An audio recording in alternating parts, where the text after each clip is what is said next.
That is a major holiday that takes place. You often see very normally you'll see a lot of displays of Mexican um, flags or a flag of Mexico. So that's one of those things. I just want to point that out. Is this Yeah. is one of those things? It's almost kind of unique. You would certainly would seem almost counterintuitive when you see it visually. Getting this in from the LAPD Central Division.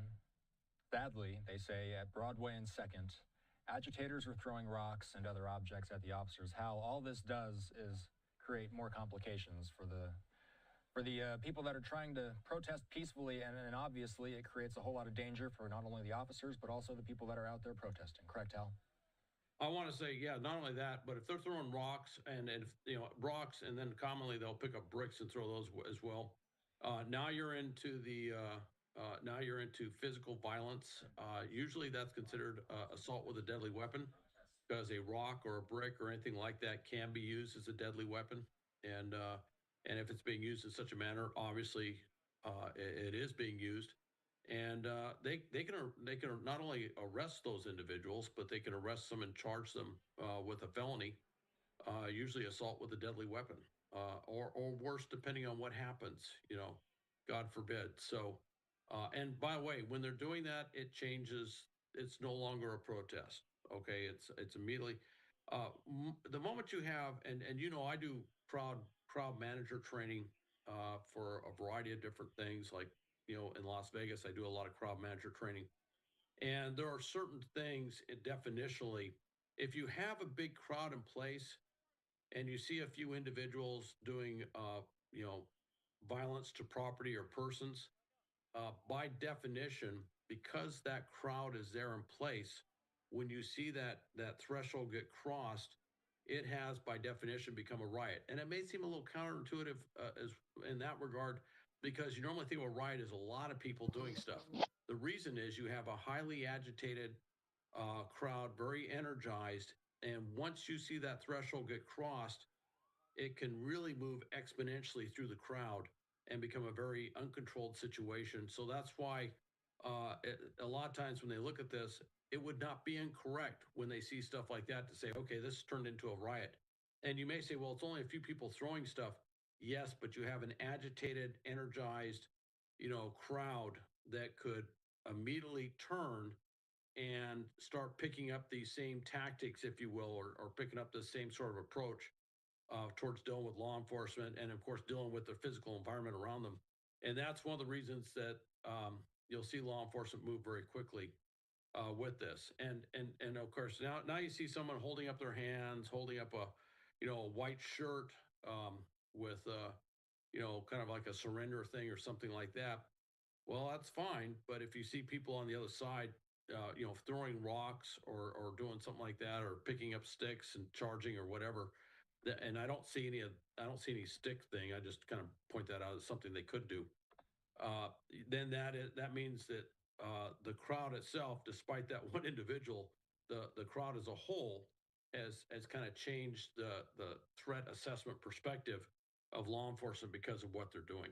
So, Hal, a lot has been made as we watch this skirmish line move forward, by the way. It looks like they're trying to move protesters as we speak. Hal, let's talk about the, I guess, the national and the federal response to what we've been seeing in Los Angeles.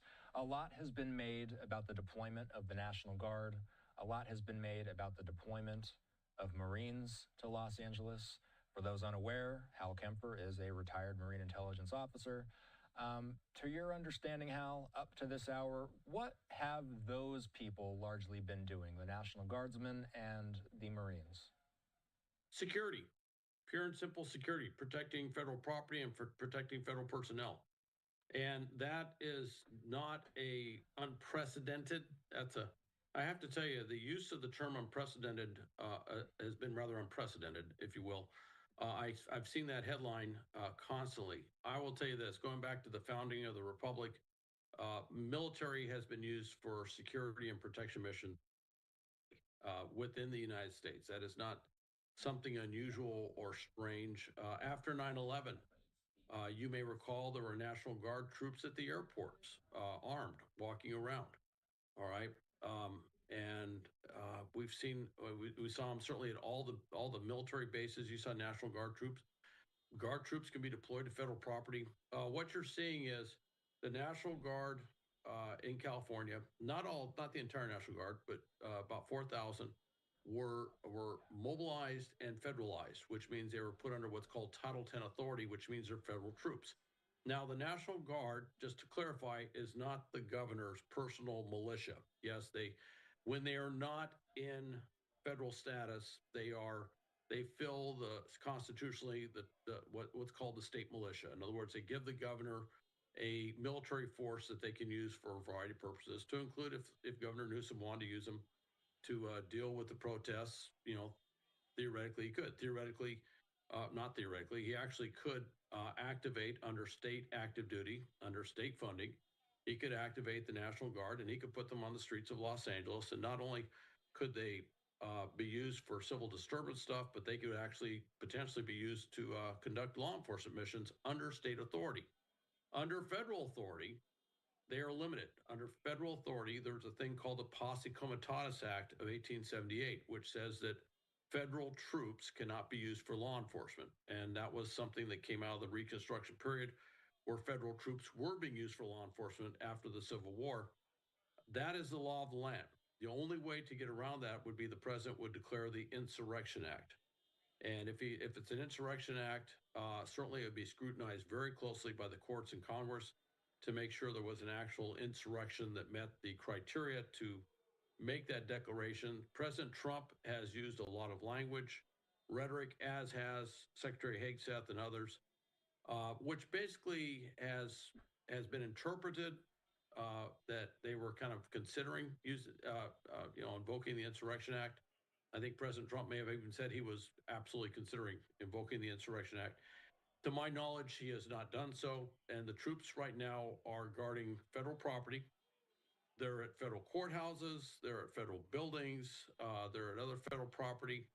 I even think I had a report that federalized National Guard troops were even at a federal military base in Los Angeles near LAX, used for security there. So I thought that was rather an interesting application. I don't know if they're being used at other military facilities throughout Southern California, but it would seem a logical thing for them to do. Then the other thing they're being used for is protection of the ICE agents or those assigned to do immigration raids, immigration enforcement, if you will. They're being assigned for protection. And in that role, some of them have actually detained, not arrested, but detained. And under federal law, it's long been established that in that security mission, certainly, they can detain people. They can't arrest them. They can't charge them. They can't do any of the other law enforcement things that would be prohibited by law, I should say. But they can detain them, and they have done that. They have detained them, and then they expeditiously as possible turn them over to law enforcement for law enforcement to do what law enforcement has to do, and that has happened. And those are kind of that's what they can do. Now, the courts right now, there was one federal judge, I understand, that said, nope, that President Trump should not have been able to federalize the National Guard troops. And now the appeals court is apparently reviewing that. Ninth Circuit Court of Appeals is looking at that this weekend. I have no doubt that will go to the Supreme Court for review. But what I will say is this: historically, presidents have mobilized, federalized National Guard troops on a regular basis, and in the global war on terror, with Afghanistan, Iraq, and other things going on around the world, we were federalizing National Guard troops all over the country all the time to go to stuff. And I don't recall anybody having to go to a governor and say, can I mobilize your National Guard troops? It was just on a regular rotation, and the state was certainly informed. But I don't remember anything in there. I've never heard of anything. And I should mention, I'm not just a retired Marine intelligence officer. My last duty assignment was coordinating military support for civil authorities. And I was in that role, near as I could tell, I was the lead Marine in Los Angeles County for doing that. And I interfaced with all the agencies involved in that role. And yes, we did activate Marines and put them in Title 10 Marines to to actually provide support to civil authorities and providing missions. It wasn't this; it was firefighting missions. But so this is, despite all the heated rhetoric and everything else around it, yeah, it's unusual, but it's certainly not unprecedented. And they have not been used on the streets of Los Angeles. That's LAPD, that's law enforcement. It's Los Angeles County Sheriffs, and certainly if you go to the other cities, their PDs are on their police department personnel on the streets dealing with the protests. But that's who's dealing with the protesters on the streets. If the protesters were to surge and go on federal property where there are national, federalized National Guard soldiers or Marines present, it is possible they could come in confrontation with those federalized troops. And the Marines, as I understand it, have undergone a fairly extensive package of civil disturbance training that they've been doing. I know one of them was, by all reports, at a naval base just across the line, Seal Beach Naval Weapons Station, just across the line south of LA County. They were doing pre-deployment training, and I got reports today that some of those Marines have actually moved up to the federal building on Wilshire, up the 405 freeway. And when I'd say 405 freeway, you and I understand that. Other people would say, "What? That's okay for us, the country. I-405. Okay, it's a freeway, big freeway in Los Angeles." Us Californians just say the 405. That's the way we talk. Anybody who's watched Saturday Night Live knows it. Yeah. Anyway, yeah, we are the Californians. So Yes. anyway, that's how we talk. But they're up there at that point. They're up there, and I believe the National Guard was there. But that's probably to let the National Guard redeploy the forces elsewhere. And by the way, there were also pictures of National Guard troops sleeping on the floors. All right, and I saw those things. They're all over the internet and talk about, oh, they didn't prepare for this and whatever. I should explain that troops will sleep wherever. Okay, and sleeping on a clean floor certainly is better than some of the places I've had to sleep at times. Certainly, look, let's put it this way: they weren't going to get a room reserved at the Hilton or the Marriott for the troops being deployed in Southern California. Whatever it was going to be a little bit Spartan, shall we say. If they're there for a long period of time, I'm sure they'll bring in more stuff like, cots and stuff like that. But that is not an exceptional situation that you would have troops sleeping on the ground. That's kind of certainly for the infantry. That's kind of what we do when we're deployed in the field, so to speak. And so I know a lot of people are shocked by that, and they'd probably be more shocked if they saw some of the other places we have to sleep. So anyway, that's just kind of what it is. It goes with the business. We've been watching the movements of these officers, Hal. I gotta wonder if there's any sort of, these guys have been out here thinking about situations like this now, these officers, for a week now, possibly a little longer than a week. Did they build muscle memory? Obviously, these guys are trained and they've gone through rigorous training. But when you go from protest to protest, day in and day out, do you build a little bit of muscle memory? Does the operation itself get a little more tight every single day? I mean, I think this is day 8 now that we've been seeing this. So does the crowd dispersal tactics get stronger? Does the crowd management tactics get stronger? Or do these guys pretty much go through the training and they follow the orders and that's that? Or does it get better over time? Well, what a lot of it is, yeah, absolutely. The more you do it, the better you get at it. The more intuitive those movements become. A lot of these formations, certainly this isn't something they do on a regular basis. Although in Southern California, we do have protests, and you can't forget that 5 years ago we had massive protests because of the George Floyd, the George Floyd killing and everything that came after that. There were massive protests, and actually one of the things noted 5 years ago was that there were some significant mistakes that were made, errors tactically by some of the law enforcement entities, and a number of us who've been around for a while with a lot of gray hair, we kind of looked at it and they said, I think some of that muscle memory may have lapsed, and a lot of it is with the newer officers. They, if you say, remember 1992, Many of them will turn around and say, I wasn't born in 1992. So, no, I do not remember 1992. They certainly weren't involved with it. And so a lot of those tactics, they don't get used on a frequent basis. So a lot of them are things that they studied. They may have done some training on it, but it's not something operationally where they did it day in and day out and built all that muscle memory. Now you have probably at the mid level and upper levels, you have officers who have done this before. Oh yeah, okay, I remember we did this, we did that. They have been refreshed with certainly if talking it through, if not actually going out there and working through some of these formations before. So they're feeling more comfortable. Also, the other thing, I don't know if you want to call it muscle memory.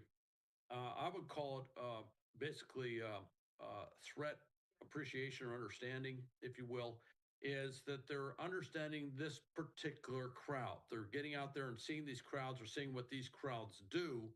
And so they have this immediate recognition of, oh, they're starting to do this or they're starting to do that. In other words, they're they're picking up on the tactics, techniques, procedures being used within the crowd. And even though the crowd may look like a spontaneous event, normally within them there's some of those, some of them maybe those professional protesters that I discussed earlier that are kind of orchestrating, if you will, shouting out commands or doing something to get the crowd to go in a certain direction. And obviously law enforcement picks up on those sorts of things.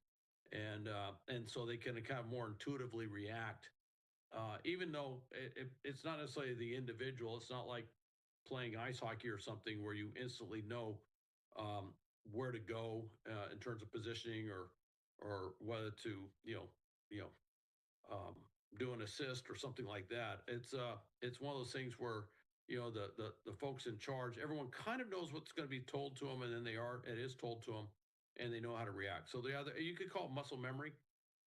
They're just becoming more proficient at this particular type of operation over time. Al is the host of the SERAPH podcast. You can listen to it wherever podcasts are available. We do want to take a quick commercial break. The other big story that we're following tonight is Israel and Iran. We're going to take a quick commercial break. Hal will be sticking with us. Just about 10:30 in the nation's capital, just past 10:30, just past 7:30 out west, where we've been watching those protests. Our coverage continuing in a moment.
All right, welcome back and Alive Now. I'm Austin Westfall, national security analyst and host of the SERAPH podcast. Hal Kempfer, still here.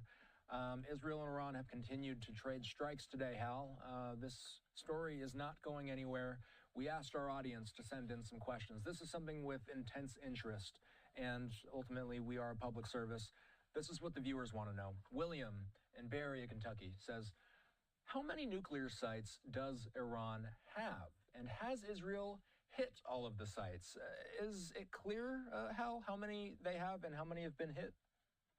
Well, that's actually what the IAEA was talking about, was that Iran had not been somewhat forthright with the number of sites. There's two big sites they talk about where they have enrichment capability. They were talking about as Thursday, right prior to the strikes, very provocative statement saying we're going to open up this third site. We're going to start enriching uranium. And of course, that kind of got lost in everything that happened afterwards with Israel's airstrikes. But that was a very provocative statement. That's basically saying we're going to enrich more uranium, and the implied statement is that with the intent of we're probably going to develop a nuclear bomb. And the thing I would point out is with Israel, it's a very small country. It's about like the size of New Jersey, and there's not that many large cities in Israel. So when it's not like the nuclear math, if you will, between Russia and the U.S. or China or something like that. A nuclear weapon, just one getting through the Iron Dome, could have just catastrophic effects on Israel. And Israel realizes that. That's why they can't allow Iran and this, autocratic, theocratic, radicalized, radical government that constantly has basically said since its beginning that it's kind of at war with Israel. They can't let them get a nuclear weapon, and so that's part of the rationale, which is not fully understood. Which is Israel, for them, there really is no choice. They cannot allow Iran and its regime to have a nuclear weapon because of the cataclysmic threat that poses to the existence of Israel. And so that's part of it. Now, there's not that many sites. There are sites that are directly tied to enrichment. There are sites that are tied to other things that support it. Israel's hit a number of these. Now, there is one site that has a very deep underground structure where they actually keep the centrifuges that they use in enrichment. Israel doesn't have the means to destroy the underground bunker, but what release reports are that they have really destroyed the upper structure, taken out the power underneath so that those centrifuges can't be used, and caused massive devastation. Now, there's only so many options of what can happen next if they want to kinetically destroy that particular site, which is one of the ones they would definitely want to take offline. And, one is if U.S. B-2 bombers with these massive ordnance penetrators, MOP bombs that are carried in them, were to hit those strikes, they could cause enough damage underground to destroy those sites. The other, we have seen Israel and Syria prior to the collapse of the Assad regime, that they actually conducted kinetic above ground airstrikes along with drone strikes in a raid. And then they put special operations forces on the ground, and the special operations forces went into a underground Syrian underground bomb missile factory, if you want to call it that, or where they were creating missiles that they were using. And my recollection was this tied to Hezbollah, and they actually went in there and physically conducted a raid with special operations commandos to destroy that site. Now, that would be pretty spectacular if they were able to pull that off in Iran, because number one, these sites are, first off, Israel is not physically that close to Iran. There are countries in between. There's a distance to deal with. Second off, these sites aren't sitting right on the border. They're more inland. Some of them are quite far inland. So getting commandos in there to do something would be amazing. With all of that said, all reports are that Mossad and the military intelligence side of Israel conducted this massive covert infiltration of Iran, and that they actually launched drones, and they had anti-tank weapons and a variety of other things that they employed in concert with the air raids. So they literally were on the ground. There's even a report that they had what they call a secret or clandestine drone base near Tehran that they were using to take out a variety of targets, not just nuclear, but taking out leadership targets. And obviously, very, very effective. It harkens back to what you saw Mossad and Israel do in Lebanon against Hezbollah, doing that. So one can only guess what clandestine capabilities Israel has within Iran and what they could do. We've been watching images. The images on our screen are not live. This is footage of the last volley of missiles that arrived at Tel Aviv. We see the Iron Dome at work there, intercepting some of them. We do see, as we've seen in previous nights, that some of them do make it through the Iron Dome. It is not a perfect system, and we have heard of casualties on the ground in Israel. Hal, another question being sent in. Topa in Baltimore asks, why did Israel strike Iran first without waiting for the outcome of the USA-Iran deal in Oman? I believe this had something to do with President Trump giving Iran a 60-day ultimatum. Do I have it right? Yes, you do. And it really is. Actually, I just want to say that is an outstanding question because that's been asked by a number of leaders around the world and experts, which is why this particular day. Ostensibly, it coincided with the end of when President Trump said, "Hey, we're going to try this initiative to try and negotiate with Iran to try and come up with some sort of diplomatic solution to this crisis," which all reports are Israel wasn't really too thrilled about. They were very resistant to. Prime Minister Netanyahu was apparently opposed to this approach, but he gave him a 60-day deadline. That 60-day deadline, the end of it, coincided with the beginning of the strike. So that's been noted by many that the 60 days was up, regardless of whether they intended to have another meeting or not. The 60-day deadline was up. President Trump had never officially extended that 60-day deadline. So that is something that they can point to and say, okay, that is exactly what it is. Then the other thing I just talked about, opening up that third enrichment facility, which shows, and also coinciding with the IAEA report saying that Iran is not being forthright or not being forthcoming and is continuing to do these enrichment things outside of the agreed upon limitations of what they can do.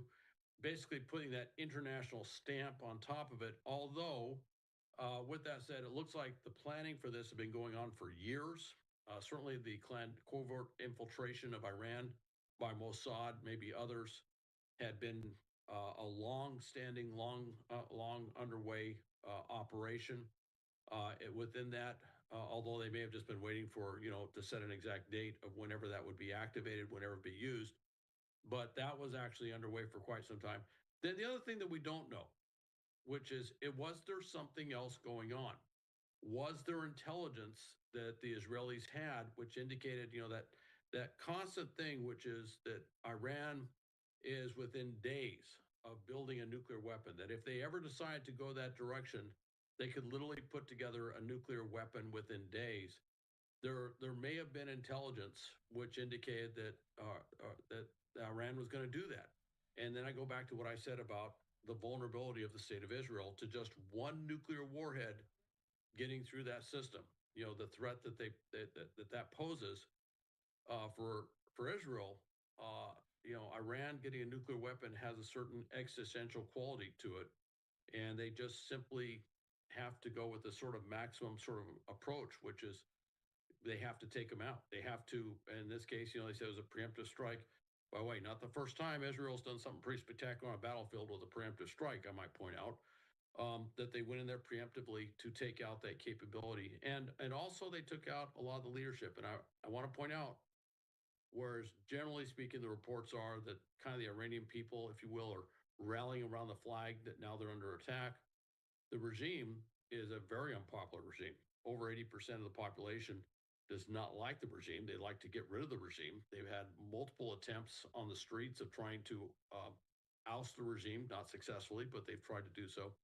So there might be some other stuff in play behind the scenes that we haven't seen quite exhibit itself yet. But I would be surprised if the Israelis haven't tried to figure out some way that they can coalesce that deep hatred of Khomeini and his regime in concert with everything else going on.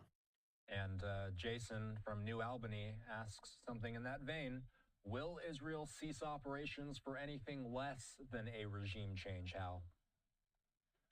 I don't know. Possibly.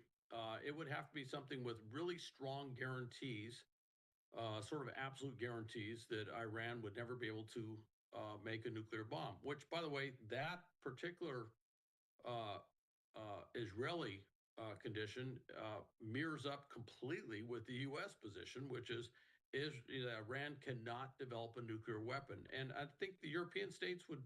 They all nodded agreement. Yes, Iran cannot develop a nuclear weapon. Now they may disagree on the best way to implement that, the best way to come about with that solution. But I don't think anyone out there thinks that Iran should have a nuclear weapon. That would be very dangerous. That it would be very unstable for the entire region. If that were to happen, other countries in the region, such as Saudi Arabia, and I can think of a couple of others, would probably turn around and say, "Well, if Iran's got a nuclear weapon, we have to have a nuclear weapon." Next thing you know, you got a Middle East full of countries with nuclear weapons. And certainly, if you saw if you look back at the number of regime changes that took place over the last decade and a half throughout the Middle East, you'd probably think that that's not a good thing. That these governments are not that stable, that nuclear weapons could fall into some particularly dangerous hands. You got to remember the Assad regime, which had been in place for decades and decades and decades, fell rather quickly, and it fell rather quickly to a coalition that was headed up by a former Al Qaeda operative. And you can imagine if they had taken over that and then also fallen into holding a nuclear weapon. And these are the sort of things that strategic planners everywhere, but particularly in the Middle East, look at, which is they look at the possible cascading effects and stuff. So Israel will definitely want something that guarantees that that sort of existential threat to the state of Israel is completely off the table in terms of everything going forward. Are Iran and Israel at war right now? My understanding is that an official declaration of war hasn't happened, but does it matter? Does it need to happen? Another great question. That's another one's been answered. Are they at war? All right. Uh, is there a formal declaration that came out of the Knesset? I haven't seen that. I don't think you have to have a Knesset declaration for that.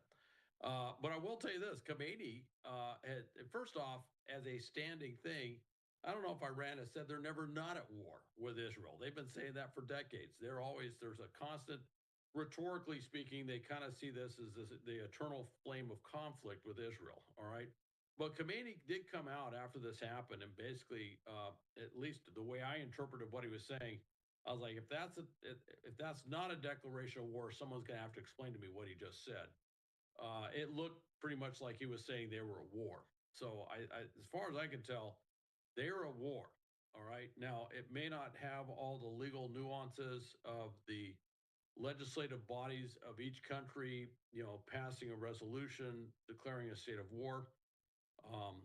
But I would point out that the U.S. hasn't had something like that since World War II. So, and we've certainly had a number of wars since then. So, yeah, I would say, yeah, they're very much at war. There's no ambiguity that I can see. Certainly de facto on the ground, and certainly from the executive side of each country, they appear to be very much on the war. In a war status. Whether their respective legislative assemblies actually declare a state of war or declare a war of some sort, that could happen. But then again, I'm not sure how long this particular level of back and forth between Iran and Israel is going to continue. It really depends on what happens out of this, and I do not discount something that someone might call a strategic surprise, or I think business would call it a black swan event, where you see something that's just not expected. That there could be something happen within Iran where some other leadership or one or more other key leadership positions are eliminated, so to speak. So there's a lot of things that could happen. There's a lot of potentials. And I think with the amount of planning, preparation, just I'm going to just say from a military standpoint, superb execution of what Israel has done in Iran, that they wouldn't have some other things in store, and they wouldn't be protecting whatever those other things in store are to make sure that nobody has any idea what that will be. One more question before we go. Tommy in Chicago asks, and this is a question I get. It's probably the most common question I get from viewers. A lot of people think World War III is starting. Is it true? And I'll add something onto this, Hal. What separates what we're seeing right now between Israel and Iran? What separates that situation versus what a world war situation would look like? What separates the two? I think really is the number of folks involved. Look, there's nobody from the Western Hemisphere involved in this. Russia isn't involved in this. In fact, Russia, if anything, has basically found himself in a rather strategic predicament, which is Iran is their ally, and there's not a darn thing they can do for them. Iran has also had a fairly close relationship with China. There's nothing that China can do for them, and Iran is probably feeling strategically very alone at this point. So you're seeing, Europe's not involved with this. China, Asia's not involved with this.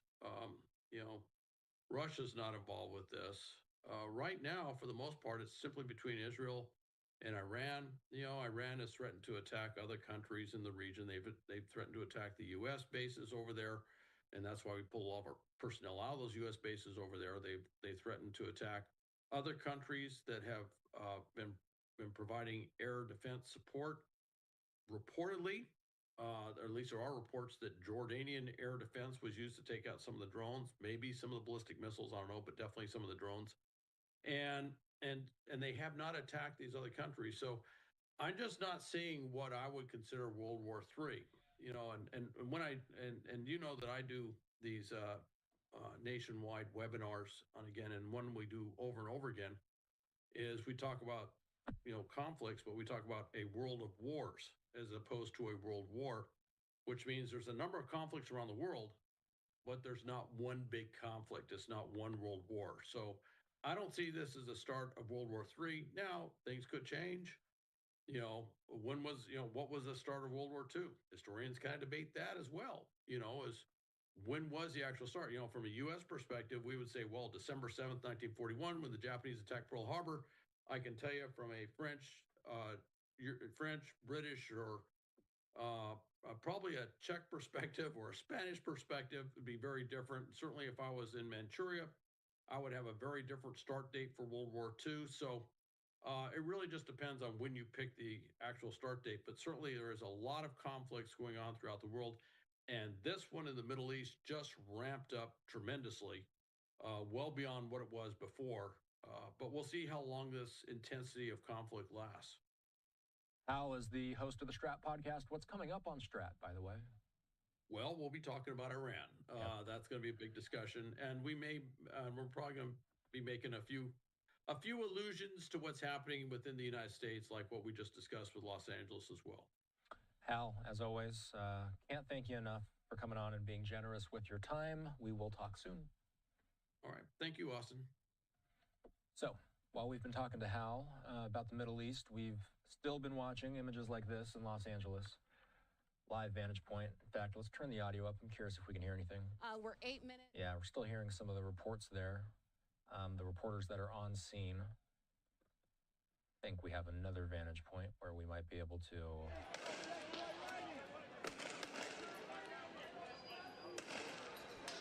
So, presumably, those are those less than lethal rounds.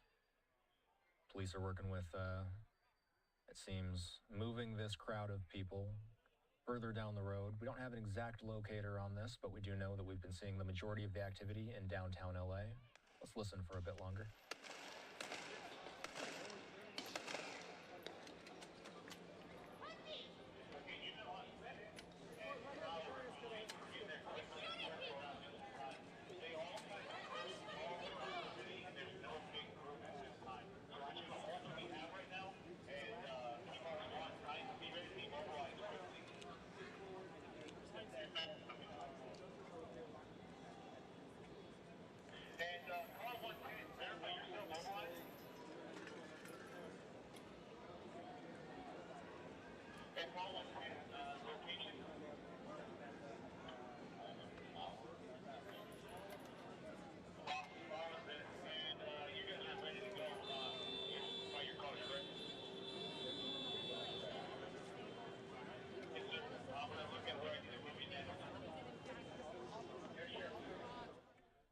We'll continue to monitor Los Angeles closely. That is the only protest that we're getting into the newsroom right now. All day, we've been getting live vantage points of protests from across the country. LA is the lone vantage point I have in front of my eyes at this point. Live look at the White House, where it's about 10:55 in the nation's capital, 7:55 out west. Let's take a break. Our coverage continuing in a moment.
Welcome back. I'm Austin Westfall. Caroline Shively bringing us a wrap-up of everything that's happened in Washington, D.C. today, including the military parade and protests. Here's Caroline. Tanks and troops paraded down the streets of Washington, D.C. Saturday night in a celebration of the U.S. Army's 250th birthday. And watching this magnificent display, our souls are filled with gratitude for every generation of warriors who have worn the uniform all the way back to the very beginning. The Golden Knights parachuted onto the National Mall while helicopters and historic planes flew overhead, and robot dogs marched down Constitution Avenue to showcase the future of warfare. The parade followed a day full of events celebrating the nation's largest branch of the military, including physical fitness challenges. We want them to feel like they're proud of their Army, and they're proud of the servicemen and women that serve in uniform, and also that maybe they could be one of those people too. Protests across the country coincided with the parade Saturday, part of the No Kings movement. Most were peaceful, but there were some clashes with law enforcement in Los Angeles. The rallies protested the president's policies, including his crackdown on illegal immigration. And I think we're advocating for those who need their voices heard. They might fear coming out today, so we are here representing them. Army officials estimate the cost of the parade and related activities is between $25 and $45 million. In Washington, Caroline Shively, Fox News. Our sister station in Minneapolis may be coming on with their newscast at the top of the hour. We're going to effort to dip into their news if, in fact, we do have access to it. Before we do that, though, let's get the latest from Fox's Connor Hansen on a troubling situation out of Minneapolis. Hundreds of law officers are fanning out across a Minneapolis suburb in pursuit of a man who authorities say posed as a police officer and fatally shot a Democratic state lawmaker in her home in what Governor Tim Walz called a politically motivated assassination. Let's get the latest from Connor Hansen on this. Former Minnesota House Speaker Melissa Hortman and her husband were shot and killed early Saturday in their suburban Brooklyn Park home just north of Minneapolis. A second state lawmaker, Senator John Hoffman, and his wife were also shot multiple times in nearby Champlin. Police believe both shootings were targeted and politically motivated. We must all, Minnesota and across the country, stand against all forms of political violence. Authorities say it all began around 2 a.m. in Champlin with a 911 call. As investigators responded to the Hoffman shooting, officers were proactively dispatched to the Hortman's home. That's where officers encountered the gunman dressed in a fake uniform. They exchanged gunfire, but the suspect managed to escape. Police later found the fake police cruiser and discovered a manifesto that identified several lawmakers and other state officials. We are asking for the public's help at this point in time in locating Vance Luther Bolter, who is a 57-year-old white male. State authorities say security has been heightened for those mentioned on that manifesto. Capitol Police, as well as the president, have also been briefed. President Trump released a statement saying, in part, quote, "Our Attorney General, Pam Bondi, and the FBI are investigating the situation, and they will be prosecuting anyone involved to the fullest extent of the law. Such horrific violence will not be tolerated." Out of an abundance of caution, the governor is urging Minnesotans not to attend any political rallies in the state until the suspect is caught. In New York, Connor Hansen, Fox News. Minnesota officials giving an update on the story, including Minnesota Governor Tim Walz. This was the last we heard from them on camera. Let's watch. For being here, I appreciate your patience and your work. You're going to be hearing from State Patrol Colonel Christina Bogoyevich. Again, you'll be hearing from State Patrol Minnesota out of an abundance of caution. Given the targeted shootings of state lawmakers that happened overnight, we are asking the public to not attend today's planned demonstrations across Minnesota out of an abundance of caution. I'll stand for any questions. Are there reasons to believe that these events were also targeted by the person in the manifesto in the car? We don't have any direct links. However, there were some flyers that said "No Kings" within the suspect vehicle. And as we know, the planned events throughout the state of Minnesota today is a No Kings event.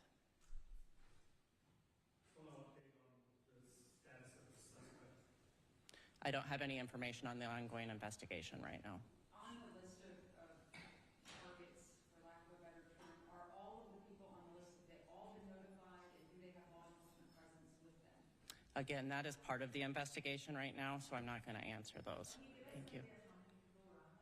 So, I'm sorry, as I mentioned, we're getting to investigatory information. I'll leave that to Superintendent Evans. Yeah, and good afternoon again, everyone, or good morning. Drew Evans, Superintendent of the Minnesota Bureau of Criminal Apprehension. Superintendent, excuse me, can we have it quiet out there so everybody can hear? Thank you. What I wanted to note, though, as part of this, the references, the individual that is a person of interest that we've talked about, or individuals, are not in custody at this time. And so the reference materials that were inside of the vehicle that we saw, we have no understanding that any of the No Kings events would be targeted, but we also find it of interest to the public that these would be in there, and we want to alert everybody until we do that. Because this is such an active investigation with information not knowing right now, we feel it's an obligation to all of you and the public across the state of Minnesota to alert you of it, and that's why the Colonel made the notation of recommending people don't go today. But the individuals are not in custody yet, and so we want to make sure as that very active manhunt is underway and continues, that we make sure that we're sharing that, and that's part of why we're making the recommendation. As to that investigation and the list, We are working through that now and talking to individuals, and we'll continue to. What I would say with the list is there's a large number of people. That's all I can say about it. We will work through all of that, what the motivations of this are, and we'll provide that as you can. This is really a public safety announcement for everybody so that we can make sure people are informed and make safe decisions throughout the day. Thank you. Thank you, guys. Guys, yep. So what? Yeah, I heard that too. Okay. What was the question? I was just going to say, we got an email from organizers saying the event is still on, and we weren't supposed to be gathering now. So it's a great question. So we're not the organizers. We're in contact with the organizers, I will say. Yeah. However, as you heard the message the Colonel gave, we've also put that out on State Patrol social media pages. And then I think with that, you will see that there's also a photo that goes along with that of what we found inside the car regarding the No Kings rally. Social media, State Patrol social media pages, and I believe it's also being shared in the Department of Public Safety social media pages. Okay. Thank you. All right, thanks guys. As I've done before, I promise to come and keep you updated as much as I can. We'll continue that cadence. Thank you guys. My mistake. I had said that Governor Tim Walz was in attendance there. He was at the first press briefing. That was the second one that we just aired out, the most recent one that we've heard from officials there. Okay, before we head off the air for the night, I do want to replay one thing from the day, and that is President Trump speaking at the military parade. He spoke with Melania by his side. Let's watch.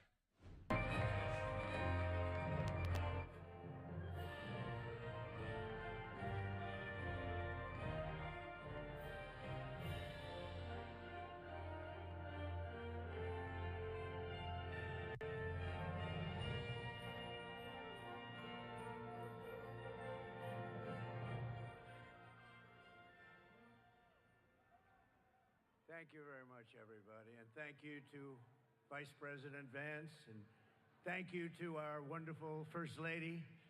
And above all, thank you to the greatest, fiercest, and bravest fighting force ever to stride the face of this earth, the United States Army. Thank you very much. Because the Army keeps us free, you make us strong, and tonight you have made all Americans very proud. They're watching from all over the world, actually. Made them all very proud. Every other country celebrates their victories.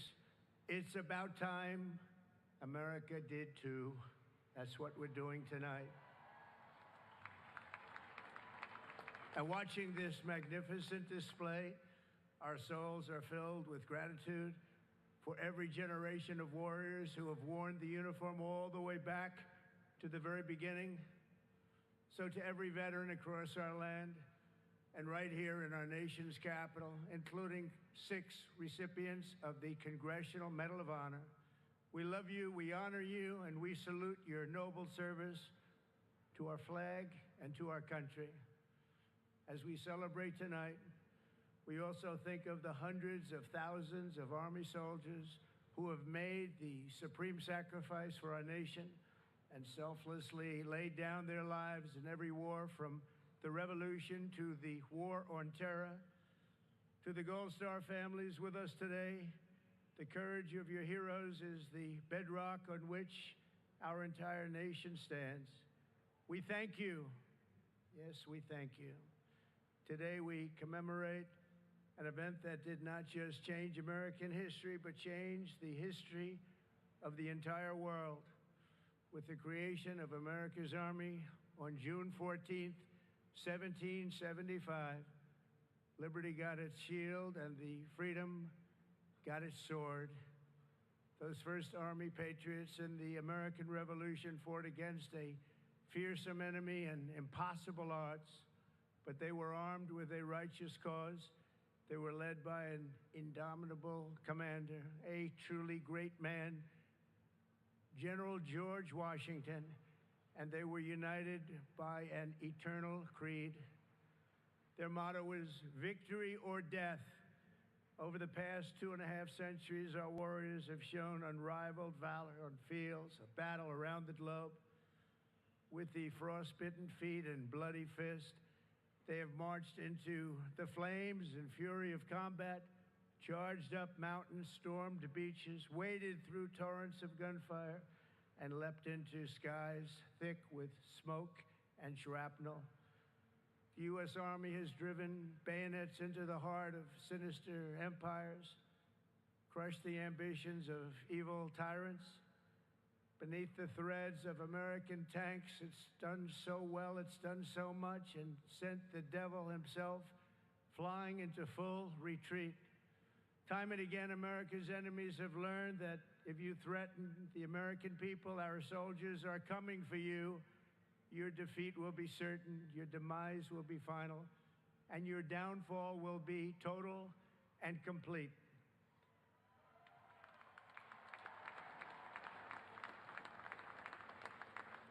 Because our soldiers never give up, never surrender, and never, ever quit. They fight, fight, fight, and they win, win, win.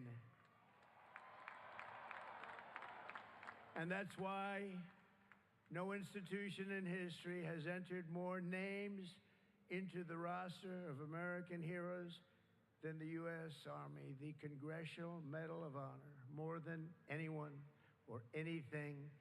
There was Mad Anthony Wayne, asked by George Washington to lead a daring midnight raid up the cliffs of Stony Point with unloaded muskets and only their bayonets to fight the redcoats. Mad Anthony replied, "Issue the order, sir, and I will storm into hell for you." Then there was the Civil War general, John Corse, shot in the face in combat.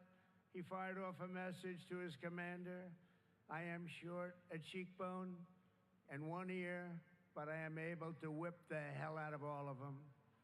He stayed on the front lines, it seemed forever. In World War II, there was the great Creighton Abrams, besieged on all sides by the Nazis at the Battle of the Bulge. He boldly proclaimed, "They've got us surrounded again, the poor bastards." This is the fighting spirit and unyielding force of the U.S. Army. It has never changed, and it will never, ever change, because there is no earthly force more powerful than the brave heart of a U.S. infantryman or an Army Ranger, paratrooper, or Green Beret. They are the best, they are the finest. From Bunker Hill to San Juan Hill, from Gettysburg to Guadalcanal, from Yorktown to Shiloh, and from the trenches of the Argonne to the mountains of Afghanistan, the Army has forged a legacy of unmatched courage, untold sacrifice, and unequaled and undying glory.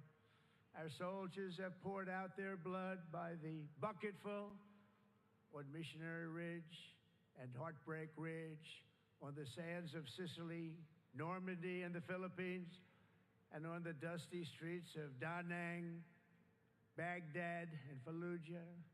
Thanks to their extraordinary service and devotion, 250 years later, America stands tall, America stands proud, and America stands free. We're the hottest country in the world right now. And our country will soon be greater and stronger than ever before. Down through history, we've been blessed beyond words by this valiant legion of Army warriors and patriots, heroes and legends. And tonight we affirm with unwavering certainty that in the years ahead and in every generation hence, whenever duty calls and whatever danger comes, the American soldier will be there.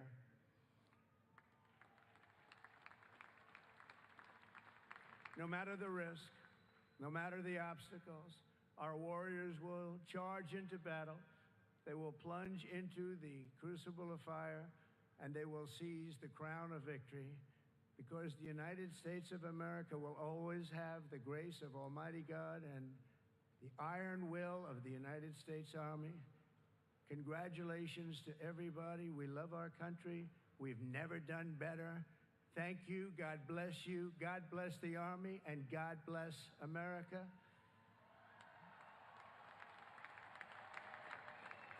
And now I'd like to ask our great First Lady to join me at the podium. Thank you very much, everybody.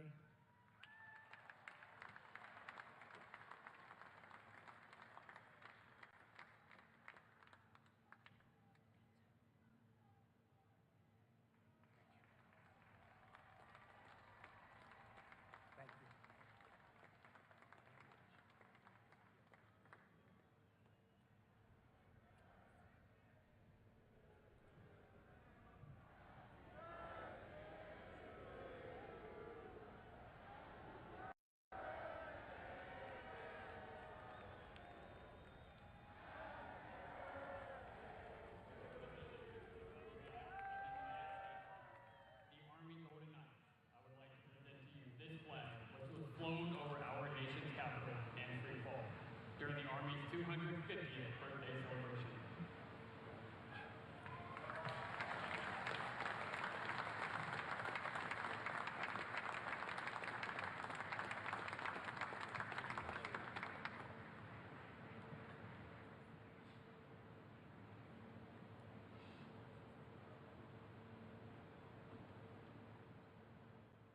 And then it goes into a fireworks show that is about going to do it for us tonight. We actually don't have any live vantage points of protests coming into the newsroom right now. That does not mean that the protest activity is over. It's very possible that there may be more activity later tonight, but for now, we don't see anything, at least not through the feeds in our newsroom. So a live look at New York City on this Saturday evening, 11:55 in the Big Apple and in the nation's capital. Live look at the White House. We do thank you all for tuning in on this busy, busy Saturday here on Live Now. I'm Austin Westfall. I am going to be signing off for the night here. Our Orlando-based newsroom comes back on the air tomorrow morning at 8 a.m. Eastern Time. For now, what I'm going to do is I'm going to send it to a commercial break, and then on the other side of that, you will see our overnight playlist. Have a good night.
Vice President Vance, Secretary Hegseth.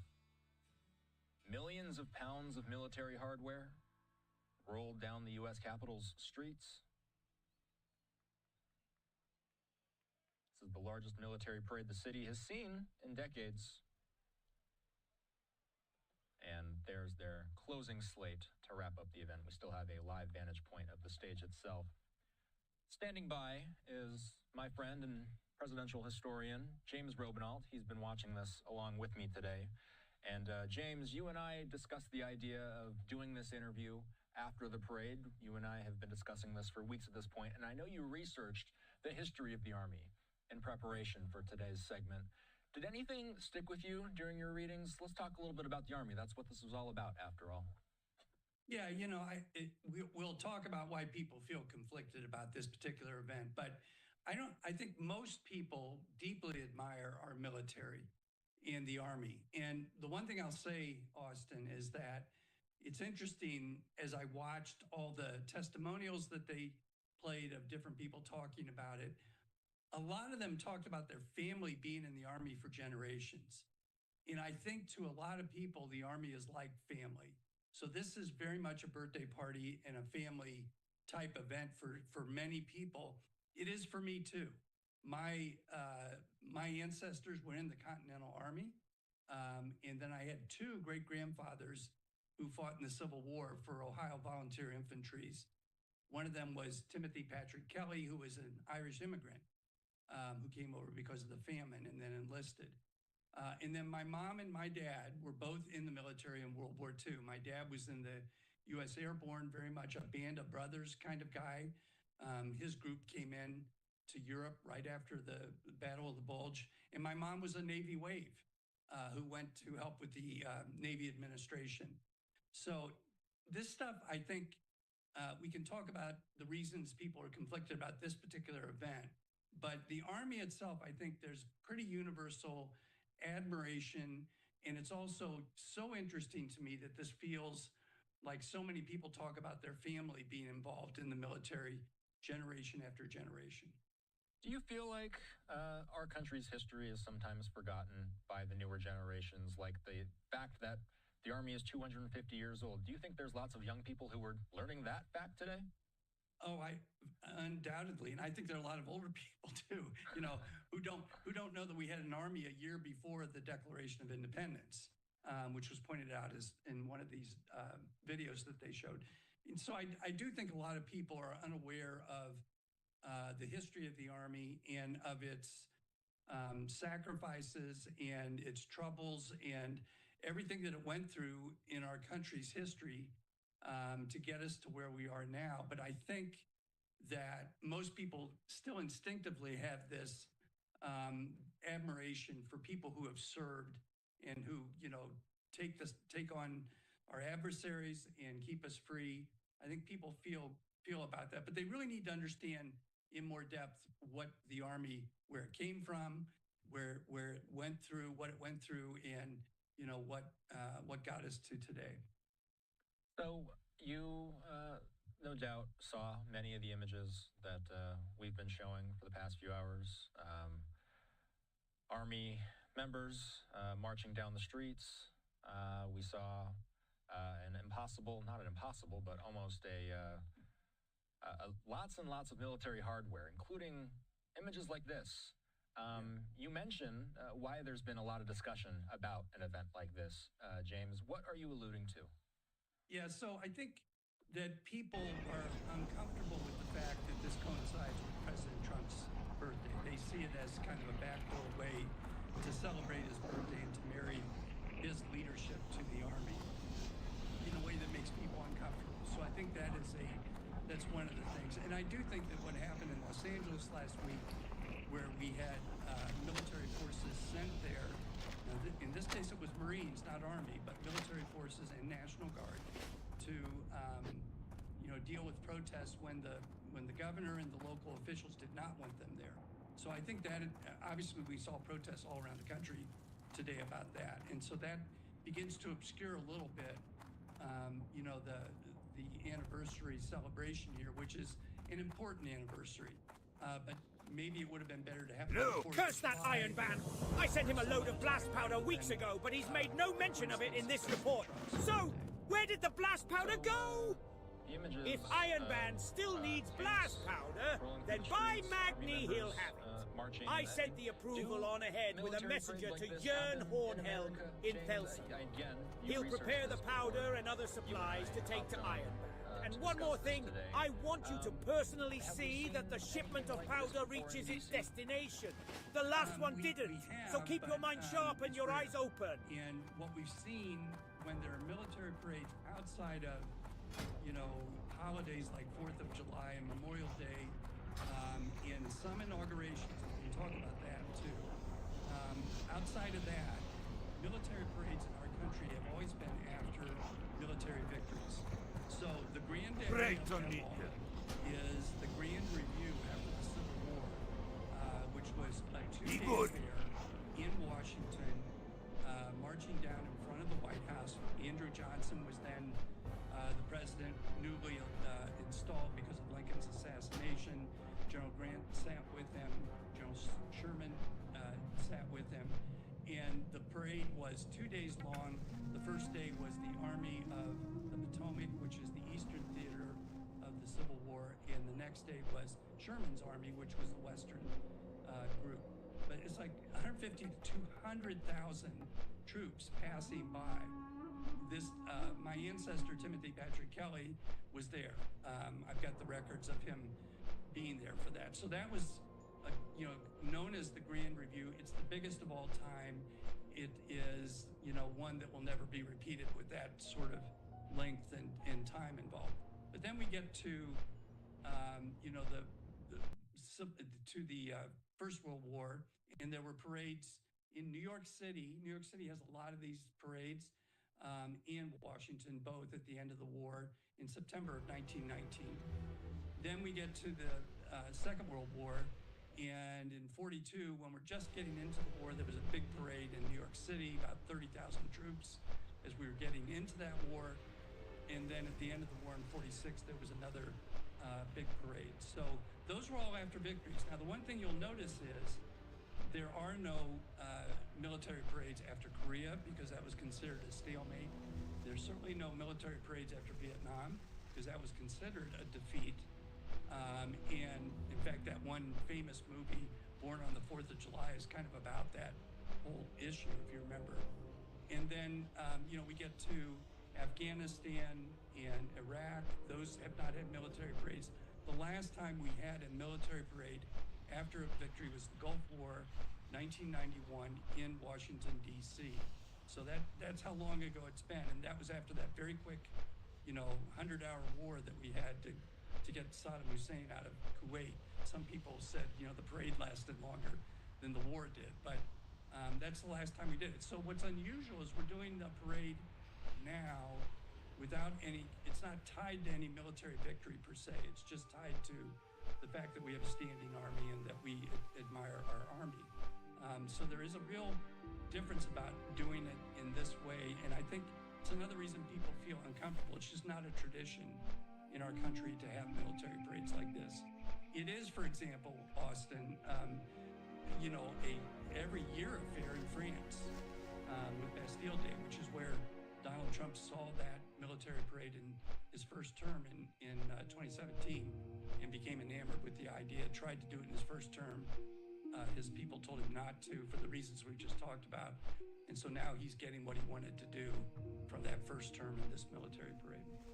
A lot of production quality in this whole, it seemed like a program. This was a 3-hour-long program. It went from 6:30, well, it started a little bit early, let's say this up front.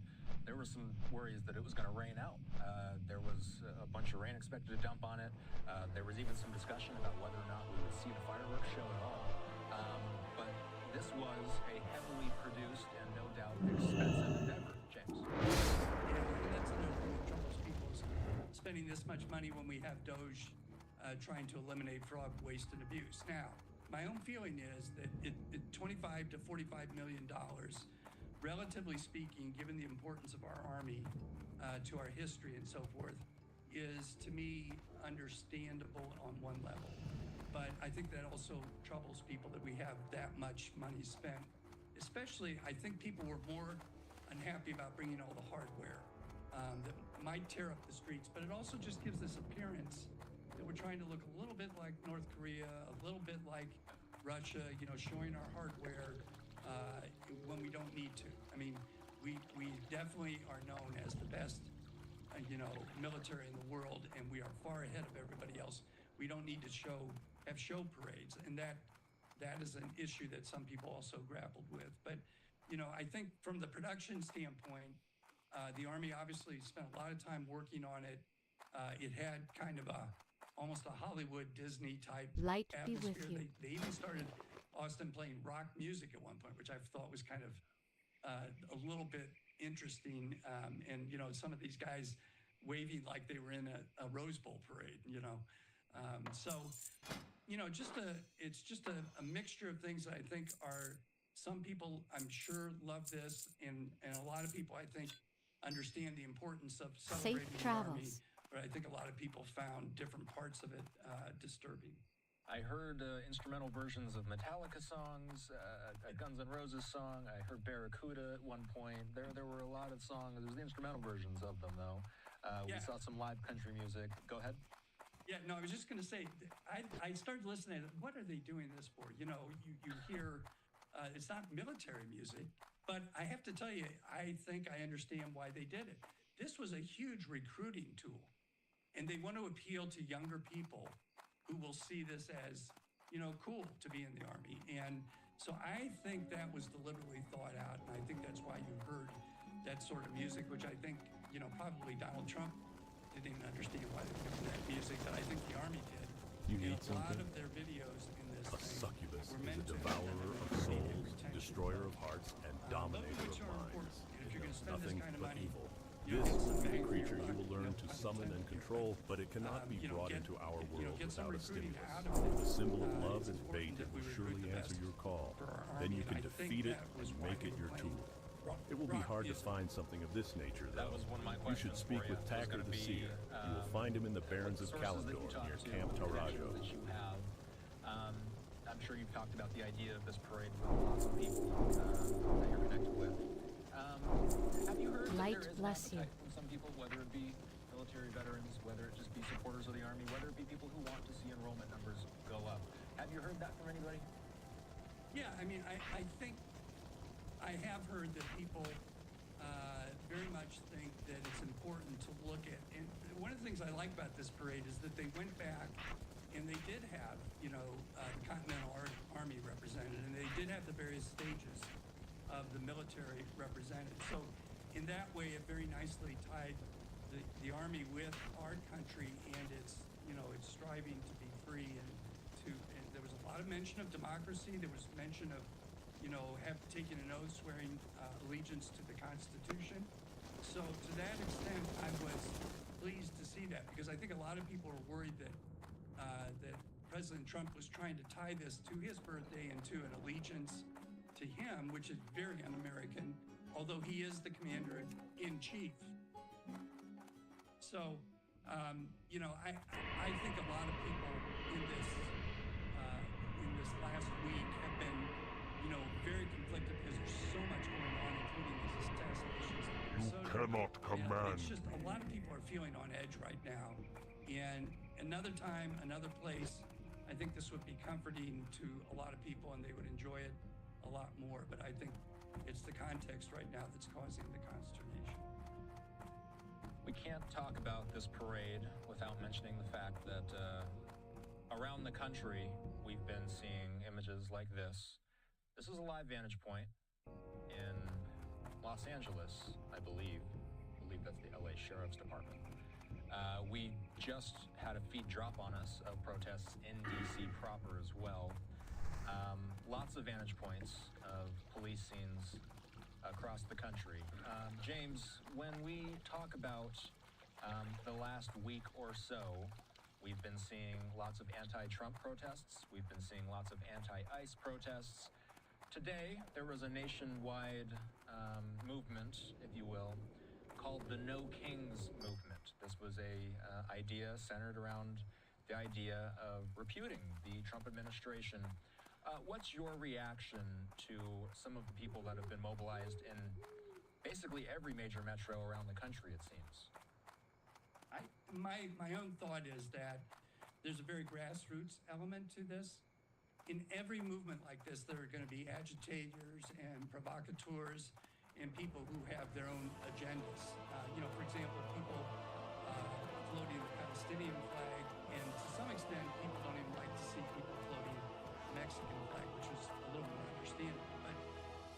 I think those outside of those people who are,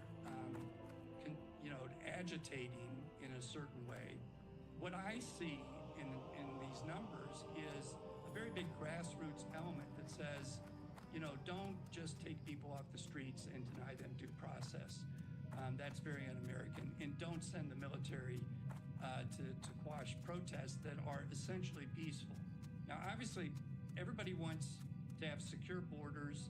Everybody wants to, deal with the situation of illegal immigrants. But I think the heavy-handedness of the last 3 months, especially the last week or two, really started to raise alarm bells for people. And I think a lot of people started thinking, well, this could escalate and this could come to my state.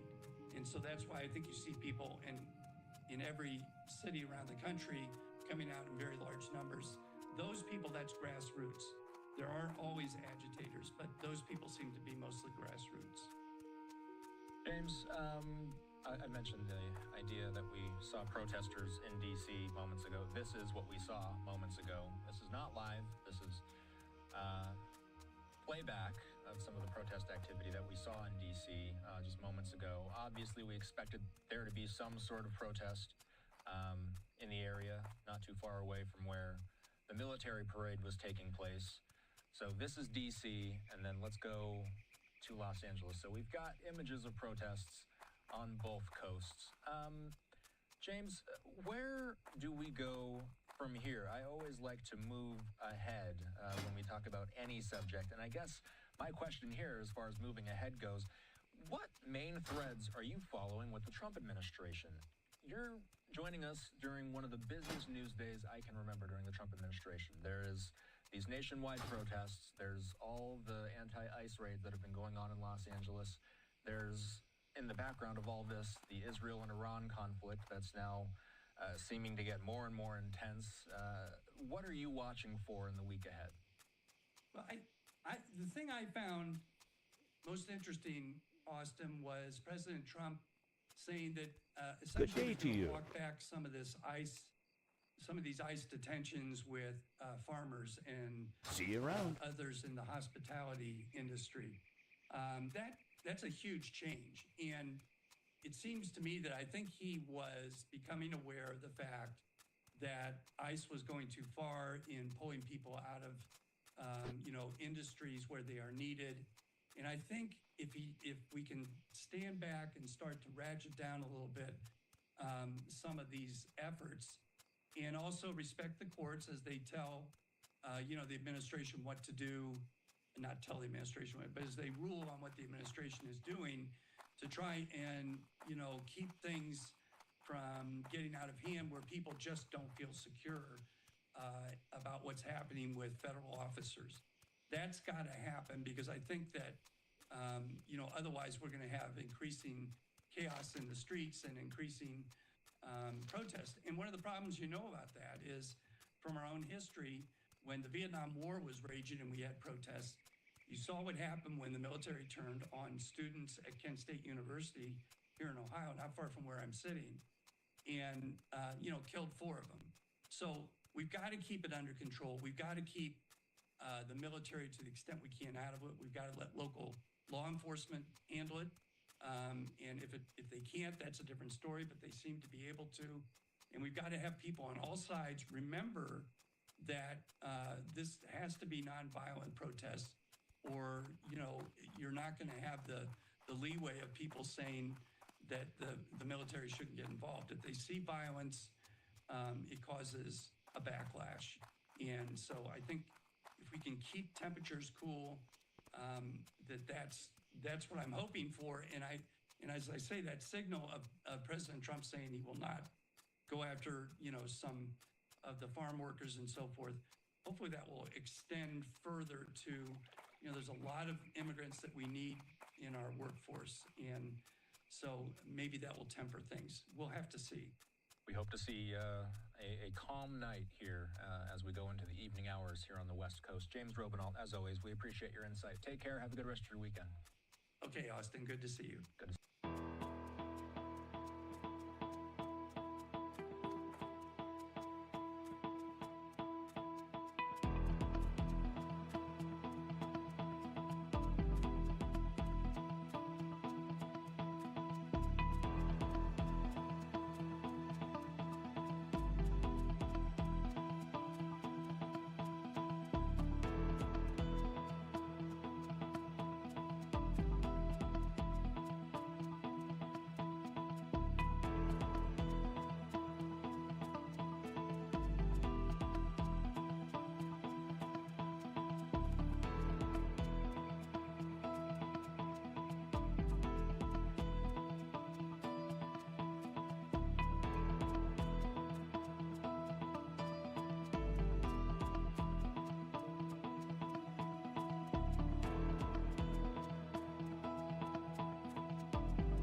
Storms are... Hail, adventurer.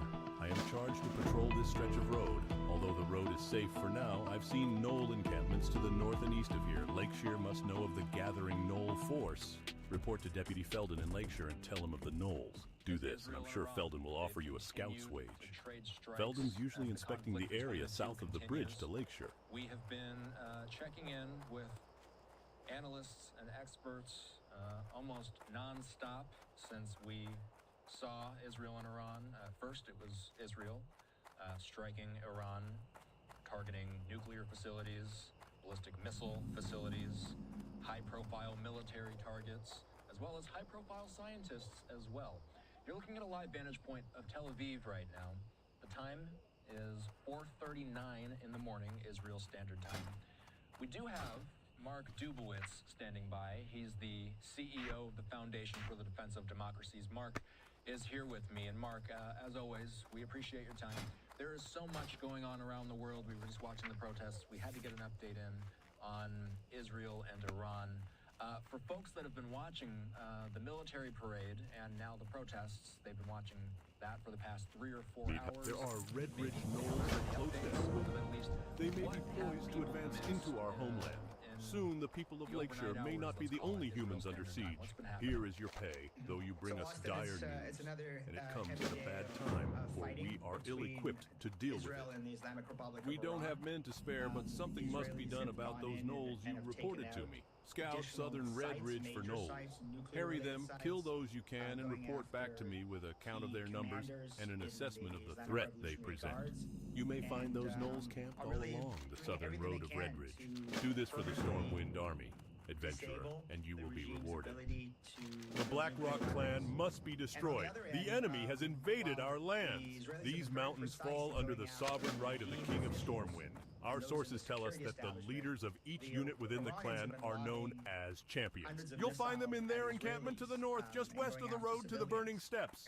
Magistrate Solomon wants these foul brutes dead. Slay 15 Blackrock champions and return to me.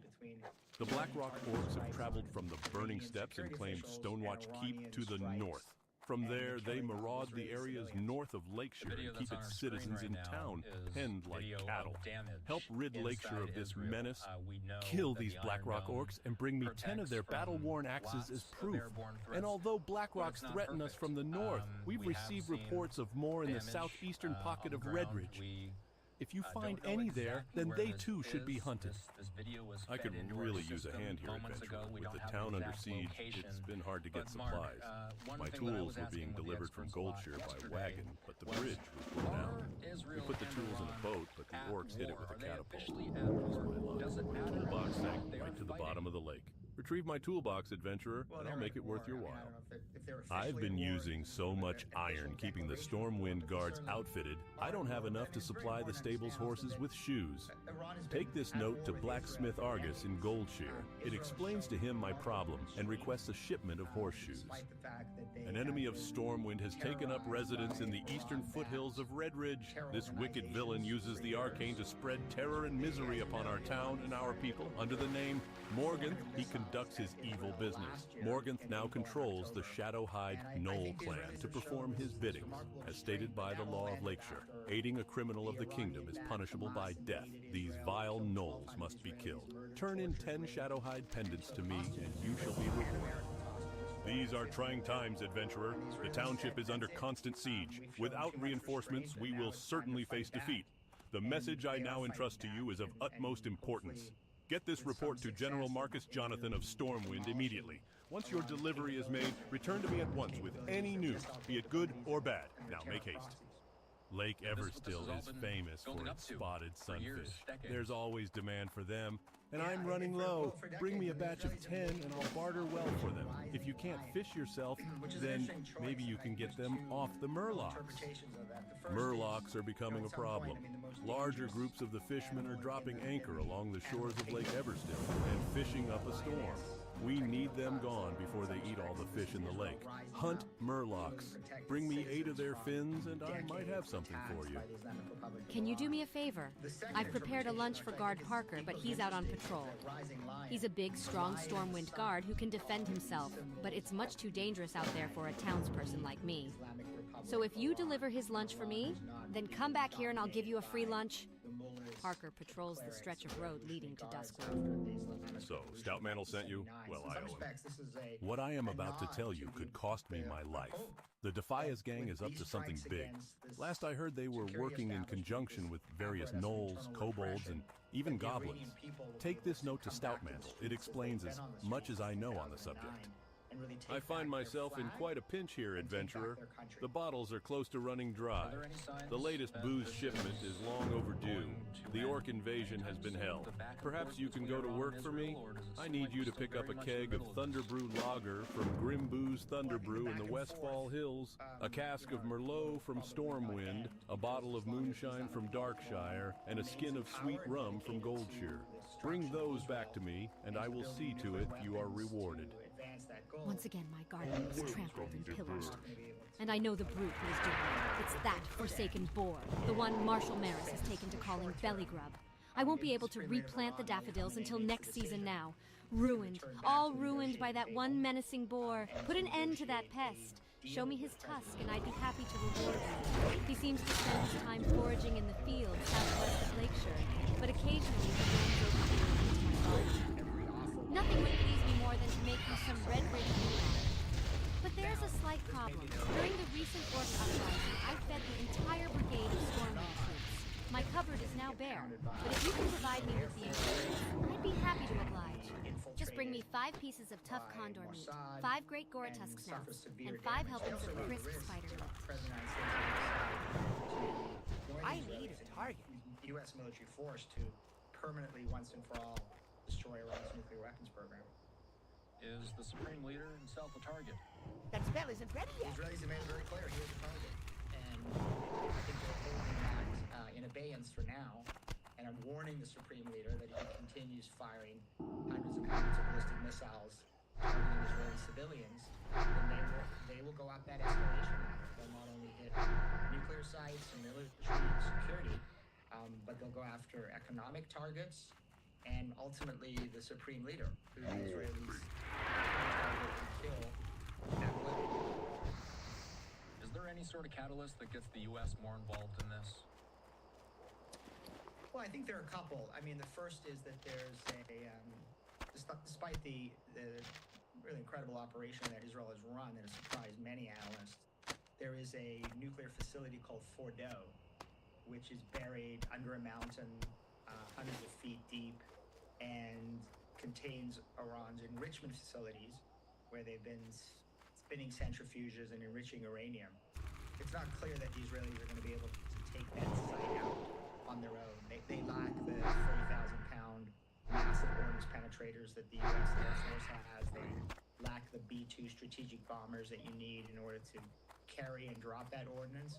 And so that's where the United States could play a role after the Israelis have cleared and destroyed all the air defenses, created a free pathway to the Fordo facility, taken out many of these other key nodes. I supply only the finest goods. Have a good one. That could be the opportunity for President Trump to come in and really... Can I help you? Finally, the menace is laid to rest. Thank you, adventurer. You have done me a great service. The garden shall be in full bloom this season. So, a regime shift has been said to be one of the main... and let's talk about what a regime shift means in Iran. There's a lot of people that don't follow this conflict day to day like you and I do, but let's talk about the complex dynamics of the regime in Iran, and tell me a little bit about the general public of Iran, too. Yeah, I mean, 80% of Iranians despise this regime. They've been on the streets since 2009. Millions of them yelling death to the dictator, asking American presidents, are you with us or with the dictator? Unfortunately, Presidents Biden and Obama in particular engaged with the dictator, wrote letters to the dictator in order to negotiate. Now, President Trump has done the same thing early in his term, but it's also very clear that President Trump was prepared to to provide Israel with the support that it needed, the defensive support and helping protect Israel against missile attacks. There was some very close coordination between U.S. Central Command and the Israeli Defense Forces. And I think President Trump appreciated that there was going to be no deal with Iran that would peacefully end this unless there was a credible threat of military force. But I think also all administrations in the U.S. have missed the opportunity to really provide maximum support to the Iranian people. You know, I mentioned they were on the streets in 2009, millions of them. They're also back on the streets every year since 2017. Again, yelling death to the dictator. In 2022, brave Iranian women, thousands of them, back on the streets, ripping off their hijab, the forced and coercive sort of gender apartheid, as they would call it. They'd have to wear these hijabs. And they ripped off the hijabs, took to the streets. The regime mowed them down, killed them, tortured, raped, used chemical weapons against Iranian schoolgirls to break the back of the women life freedom movement. And yet still, Iran is on the streets. There's been a big trucker strike in recent weeks. So there's really, again, 80% of this population that wants to see the end of the Islamic Republic. We don't need to send hundreds of thousands of U.S. troops or Israeli troops into Iran. What we need to do is support the Iranian people, provide them the material support they need, technology, money, perhaps weapons, so that they can actually take back their country and usher in a free and certainly far less threatening Iran. What's the ultimate long-term goal here? A denuclearized Iran, of course, is the chief goal right now, but are they trying to impose a democracy there eventually? You know, I don't think with a form of government is that important, in my view, whether it's a democracy or a constitution. I think the most important thing is it's an Iran free of these radical Islamist clerics, theocrats that are not only brutally repressive to their people, I'm still recharging. Have been threatening America and the region, not to mention have American blood on their hands. I mean, they've killed and maimed thousands of Americans, and I think as an American, you know, I owe a debt of gratitude to the Israelis because they've brought justice to the terrorists by Iran who've killed American men and women for years and maimed them and taken them hostage. So I think the end goal at the end of the day is an Iran that whatever its form of government is not going to threaten the United States and Israel and its allies, and is going to give its people the opportunity for freedom and prosperity. And this is something that I think the majority of Iranians have demonstrated that they've been yearning for and struggling for since the Islamist Revolution of '79 took all of that away from them. Mark Dubowitz is the CEO of the Foundation for the Defense of Democracies. Always a pleasure, Mark. Thanks. Have a good rest of your night. Thanks, Austin. Appreciate it. So, not only these live images, we've been looking at vantage points as we look to the skies to see if there's any military activity, perhaps anyone being intercepted in the skies. Time right now is 4:52 in the morning. Israel I can't cast that yet.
Welcome into Live Now from Fox. I'm your host, Christina Evans.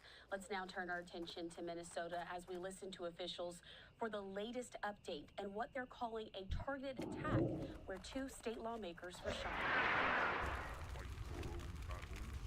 Good afternoon, everyone. My name is Bob Jacobson, and I'm Commissioner of Public Safety. It's my honor to serve in that position. We're here today to give some updates on the current investigation. First off, I would like to thank the law enforcement agencies and the public out there who are being vigilant, our law enforcement partners who are watching out for others in our community, the understanding and patience of the public as we work to find this individual and bring that person to justice. We know that it's been a difficult day for not only those who are legislators, but it's also a difficult day for those in the state of Minnesota who are working through this terrible tragedy. Today we have a few speakers who are going to, again, give some updates, and we will be available to answer some questions once all the speakers have had that opportunity to say a few words. So with that, I'm going to turn it over to Superintendent Drew Evans of the BCA. Thanks, Commissioner. And today we are asking for the public's help at this point in time locating Vance Luther Bolter, who is a 57-year-old white male, who's 6 feet 1 inch tall, 220 pounds, with brown hair and brown eyes. I know this name has been reported in the media so far, and we are confirming he's a person of interest that we are looking to locate in relation to this.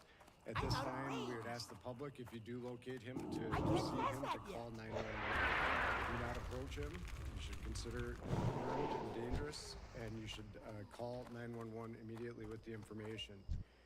He was seen last this morning wearing a light-colored cowboy hat that you can see up here, there, with dark-colored, long-sleeve-collared shirt or coat, no pants, and carrying a dark bag. If you have any tips about the whereabouts or any information that would be helpful, you can call local police department, or you can call our BCA tip line at 877-996-6222, or email us at bca.tips@state.mn.us. We still don't know if additional people are involved, but this individual is the one that we're looking as a person of interest right now. But there may be other people with him, and we would like to speak to anybody that may have had contact with him at any point in time. So please connect with us, even if this has been sometime ago today, so that we can follow up and work together to keep our communities safe. And we, as the Commissioner noted, we'll take some questions at the end. But again, we are seeking the assistance of the public in locating him. I want to continue to say, as you see, there's hundreds of law enforcement officers working on this right now for the partners that you see up here today, as well from Champlin, Brooklyn Park, the State Patrol, the County Sheriff's Office, FBI, ATF, just a myriad of partners working to try to locate this individual. And with that, I will turn it over to the mayor, and we'll answer questions at the end.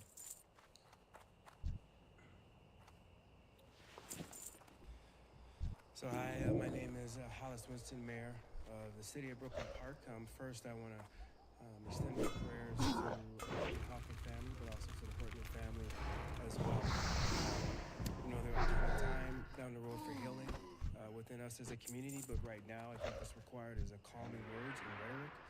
I want folks to make sure they listen to the facts from credible sources like law enforcement, but also to resist spreading misinformation.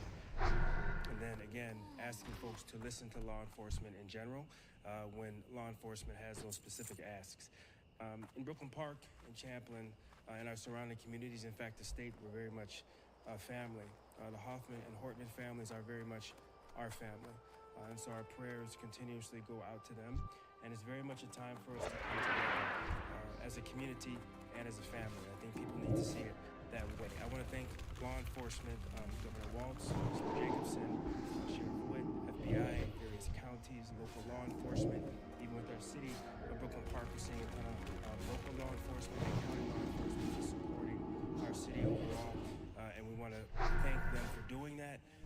They're dedicated to keeping us safe and to securing justice. I would say to support them again. If you have information, there'll be information behind me. Please share that information. And again, please look and listen for valid information and share that. There will be a time to come together, and I think specifically for the city of Brooklyn Park and within our area, there'll be a time where we come together and we work through what we're going through now as a community. But I want to say this, this individual business will instill fear into our community, but they also want to create a distinct and singular point of view. When I listed all of that law enforcement coming together, that was really us as a state, as a community, from all different walks of life, coming together to work on what's happening. And I received calls from folks across the state, from all different ethnicities and communities as well, with an outpouring of support. So I want you to understand that as a city, but as a state, as a community, we're very much going to come together. We're going to see this through, and we're all going to work together to figure this out. So again, I want to thank our law enforcement, and I want to turn it over to the Mayor of Champlin Park. Good afternoon. My name is Ryan Sabis, Mayor of Champlin, and on behalf of the City of Champlin, our Police Department, and our City Council, I want to extend a heartfelt thoughts and prayers to Senator John Hoffman and Representative Melissa Hortman and their families. We are deeply saddened by the senseless act of violence, and our hearts are with all those. Our police department is working close partnership with state, local, and federal agencies to pursue this active investigation. We are incredibly grateful for their swift and responsible professional response and for the collaboration of commitment of every officer involved. We ask everyone to stay attentive, report anything that feels concerning, and most of all, continue to show kindness, respect, and care for one another. This is how we move forward together.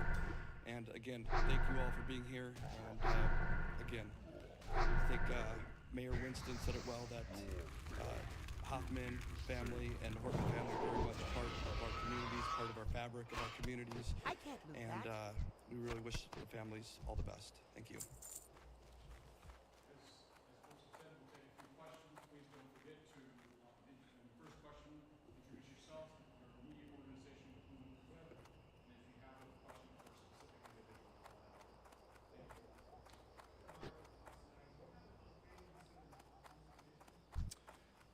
The question was, do we have an update on Senator Hoffman's condition? We don't at this time. The last information we had is that he was out of surgery and was in a stable condition at that time, but had certainly experienced significant injuries, so we'll have to continue to monitor that.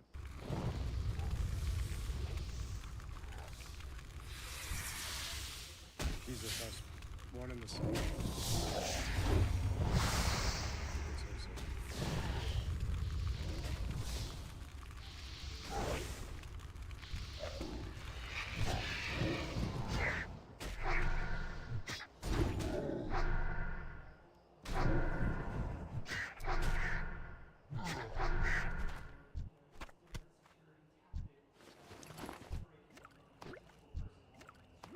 So the question was regarding the sophistication of the individual based on reports that he owned a security company. I certainly can't get into the details of the investigation. It'll all be part of that. We'll explore all of that. We're aware of the connections that you reference, and the team will be dissecting that between the investigators, state and local partners that are working on it. Certainly an individual has some familiarity if that's noted, but we'll be exploring that more fully.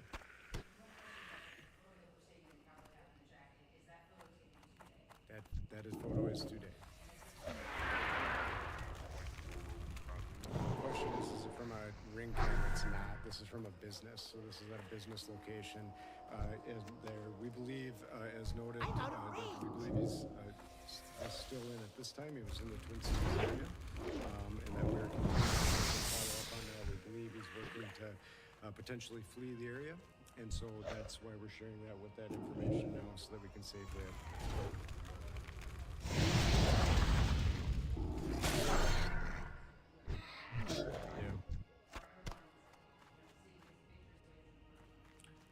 So the question is, are we in contact with TSA? We've been in contact with all of the federal authorities that are relevant to this investigation.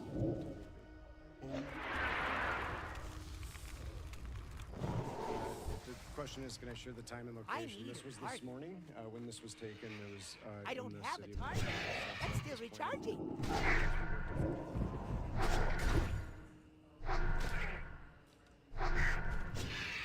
The question is, there's surveillance or ring camera. We do have various video from different locations. I don't want to get into specifics as part of the active investigation, but there is video that has been obtained by the investigators.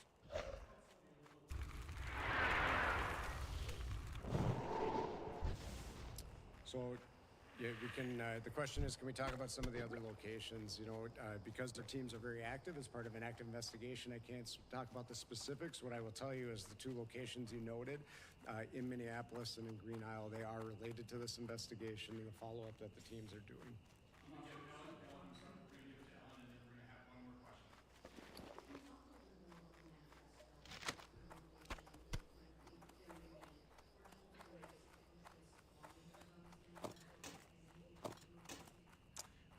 At this point in time, it'd be premature. The question was, is the manifesto and the information that we have received as their motivations.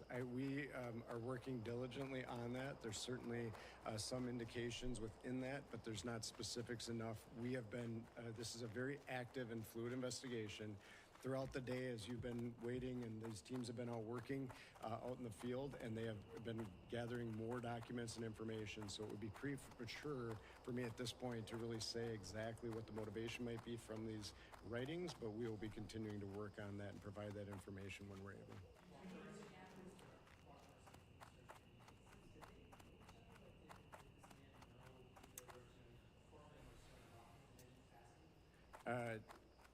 The question is, did they know each other in any capacity? We are still exploring that. There's certainly some overlap with some, public meetings, I will say, with Senator Hoffman and the individual. But we Well don't know met. the That nature makes of for the a lot fewer orcs to worry about. Thanks. BlackRock Outrunners and Renegades are running ambushes between here and Stonewatch Keep. The leader of the Outrunners is an orc named Theral Zun. We want this orc. Bring me the head of Theral Zun.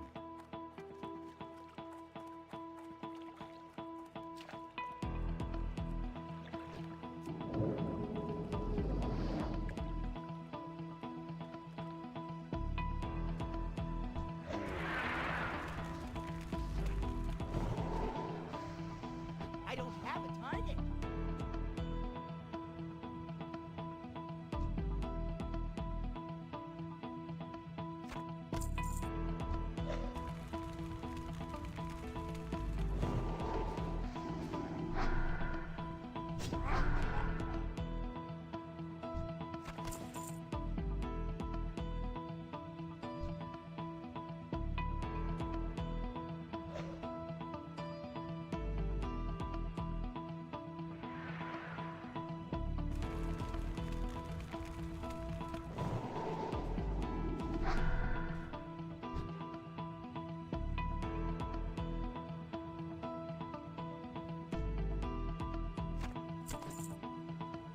I need to get closer.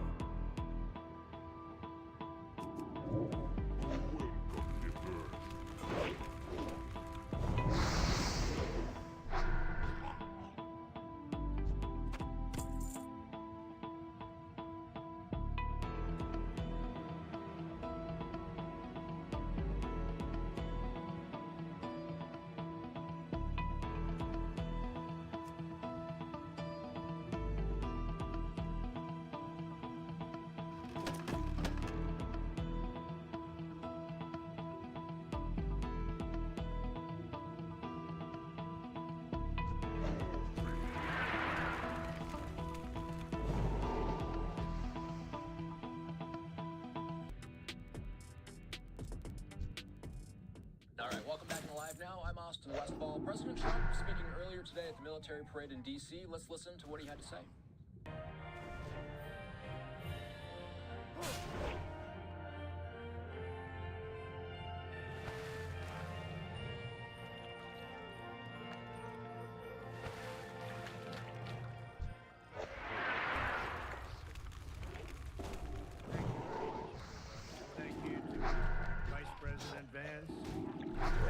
to our wonderful First Lady. And above all, thank you to the greatest, fiercest, and bravest fighting force ever to stride the face of this earth, the United States Army. Thank you very much. Because the Army keeps us free, you make us strong, and tonight you have made all Americans very proud. They're watching from all over the world, actually. Made them all very proud. Every other country celebrates their victories. It's about time America did too. I can't That's what carry we're doing anymore. tonight.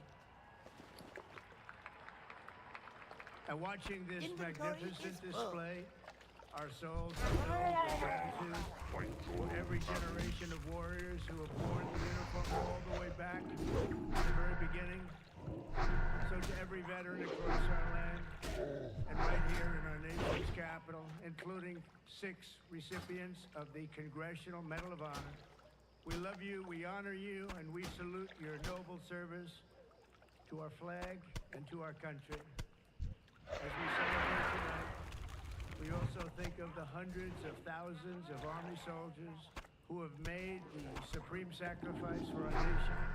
They selflessly laid down their lives in every war, from the Revolution to the War on Terror.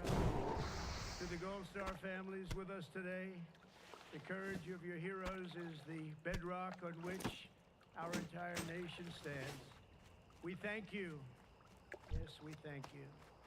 Today we commemorate an event that did not just change American history, but changed the history of the entire world, with the creation of America's Army on June 14th, 1775.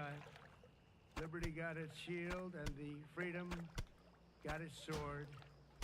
Those first Army patriots in the American Revolution fought against a fearsome enemy and impossible odds, but they were armed with a righteous cause.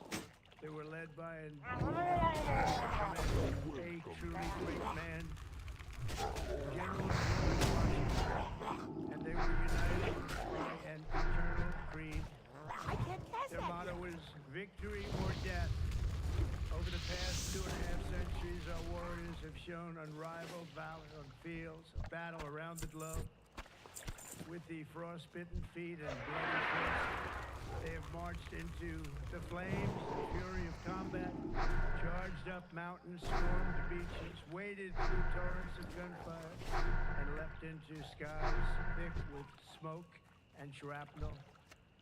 The U.S. Army has driven bayonets into the heart of sinister empires, crushed the ambitions of evil tyrants. Beneath the threads of American tanks, it's done so well, it's done so much, and sent the devil himself flying into full retreat. It's too far away. Time and again, America's enemies have learned That's that still if you recharging. threaten the American people, our soldiers are coming for you. Your defeat will be certain, your demise will be final, and your downfall will be total and complete.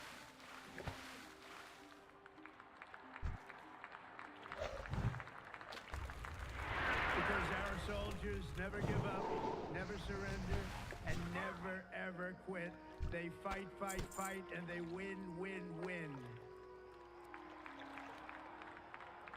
And that's why no institution in history has entered more names into the roster of American heroes than the U.S. Army, the Congressional Medal of Honor. More than anyone or anything, there was Mad Anthony Wayne, asked by George Washington to lead a daring midnight raid up the cliffs of Stony Point with unloaded muskets and only their bayonets to fight the redcoats. Mad Anthony replied, "Issue the order, sir, I can't and pass I that will yet. storm into hell for you." Then there was the Civil War General John Corse, shot in the face in combat. He fired off a message to his commander: "I am short a cheekbone and one ear, but I am able to whip the hell out of all of them." He stayed on the front lines, it seemed forever. In World War II, there was the great Creighton Abrams, besieged on all sides by the Nazis at the Battle of the Bulge. He boldly proclaimed, "They've got us surrounded again, the poor bastards." This is the fighting spirit and unyielding force of the U.S. Army. It has never changed, and it will never, ever change, because there is no earthly force more powerful than the brave heart of a U.S. infantryman or an Army Ranger, paratrooper, or Green Beret. They are the best. They are the finest. From Bunker Hill to San Juan Hill, from Gettysburg to Guadalcanal, from Yorktown to Excellent Shiloh, recovery, adventurer. I never thought I'd see these tools again. During the last Orc invasion, we were forced to smelt our iron down to make bullets, swords, and armor. We sent word to Stormwind for a new shipment of materials, but a band of Red Ridge Gnolls hijacked the caravan and ran off into the hills behind Lakeshore. Now we're coming up short on supplies to get this bridge rebuilt. If you can bring me 5 iron pikes and 5 iron rivets, adventurer, I'll make sure you're rewarded. Now let's get to work. Normandy and the Philippines, and on the dusty streets of Have a Da good one. Nang, Baghdad, and Fallujah. Thanks to their extraordinary service and devotion, 250 Hello, years later. pleasure doing business with you, matey. Well done, adventurer. I hope you didn't have too much trouble with those Murlocs. It's strange seeing them so far from the sea. I wonder if they're here, because they're running from something. And stronger than ever Safe before. travels. Down through history, we've How are been you? blessed beyond words by this valiant legion of Army warriors and patriots. See you later. Heroes and legends. And tonight we affirm with unwavering certainty that in the years ahead and in every generation hence, whenever duty calls and whatever danger comes, the American soldier will be there.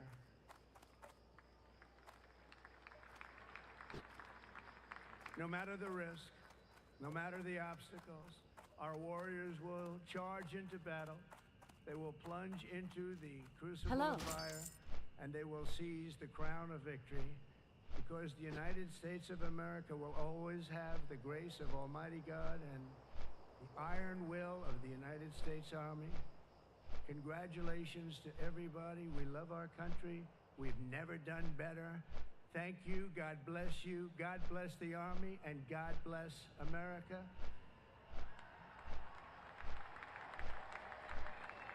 And now I'd like to ask our great First Lady to join me at the podium. Thank you very much, everybody.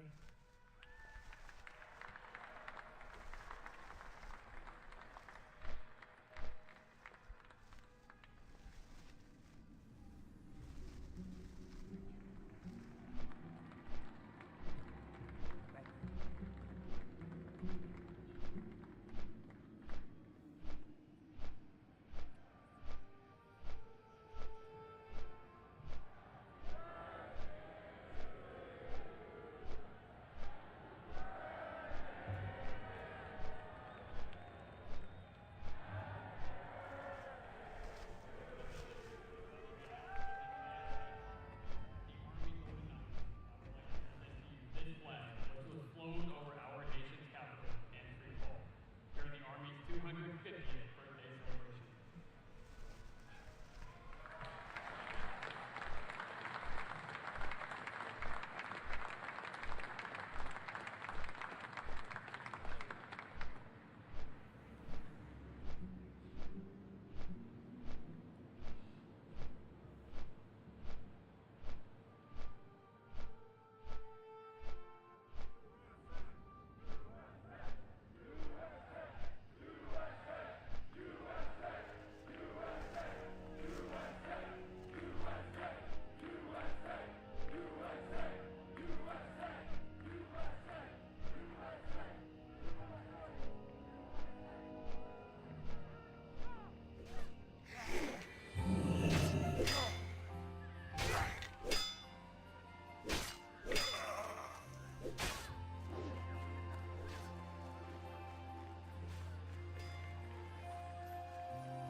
What can I do for you? Bah, should have let that scoundrel rot when I had the chance. This information is crucial. Good work. I wonder what Wiley meant when he mentioned the stonemasons. Perhaps that was a slip of tongue. Could the Defias gang be related to the stonemasons? Only one man would know for sure. Matthias Shaw, head of SI-7. Show him Wiley's note and see if he has anything to add to this growing mystery. If you have trouble finding Shaw, check the barracks in Old Town.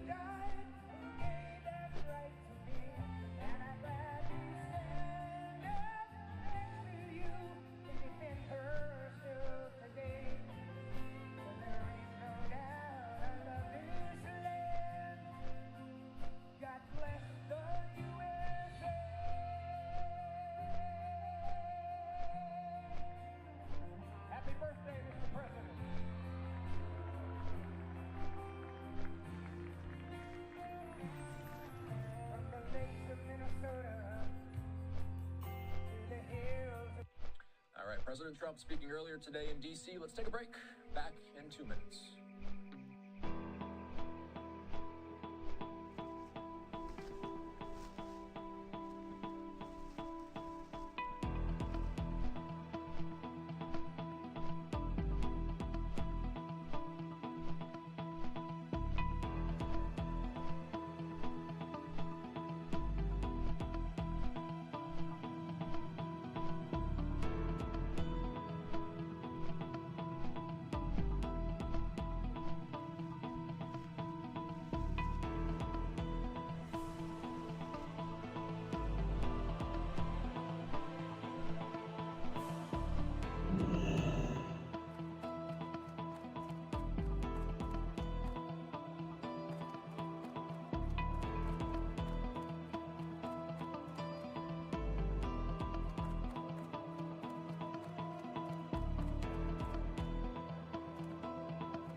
Greetings at ease, adventurer. Magistrate Solomon is a noble leader. His words carry great weight with me. I shall seek the counsel of the king and make the situation clear to him. Assure the good judge that he has the Stormwind Army's support. Reinforcements will be sent as soon as word is given from His Majesty.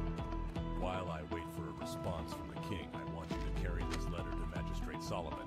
Dismissed, adventurer.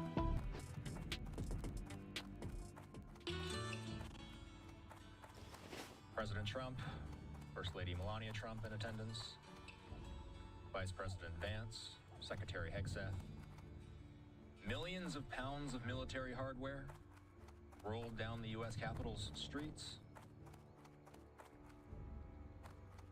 This is the largest military parade the city has seen in decades. And there's their closing slate to wrap up the event. We still have a live vantage point of the stage itself. Standing by is my friend and presidential historian, James Robinault. He's been watching this along with me today. And James, you and I discussed the idea of doing this interview after the parade. You and I have been discussing this for weeks at this point, and I know you researched the history of the Army in preparation for today's segment. Did anything stick with you during your readings? Let's talk a little bit about the Army. That's what this was all about, after all. Yeah, you know, we'll talk about why people feel conflicted about this particular event, but I think most people deeply admire our military in the Army. And the one thing I'll say, Austin, is that it's interesting as I watched all the testimonials. This matter might be more complex than Stoutmantle realizes. The Stonemasons Guild was run by a man named Edwin Van Cleef. Van Cleef was responsible for rebuilding Stormwind after the Orcs razed it in the First War. Apparently, Van Cleef and his men were unhappy with their treatment by the king after the reconstruction was complete. That just might explain a thing or two. I have written a more detailed account for your master in Westfall. Take this to him at once. For Ohio Volunteer Infantry's One of them was Timothy Patrick Kelly, who was an Irish immigrant who came over because of the famine and then enlisted. And then my mom and my dad were both in the military in World War II. My dad was in the U.S. Airborne, very much a band of brothers kind of guy. His group came in to Europe right after the Battle of the Bulge. And my mom was a Navy Wave who went to help with the Navy administration. So this stuff.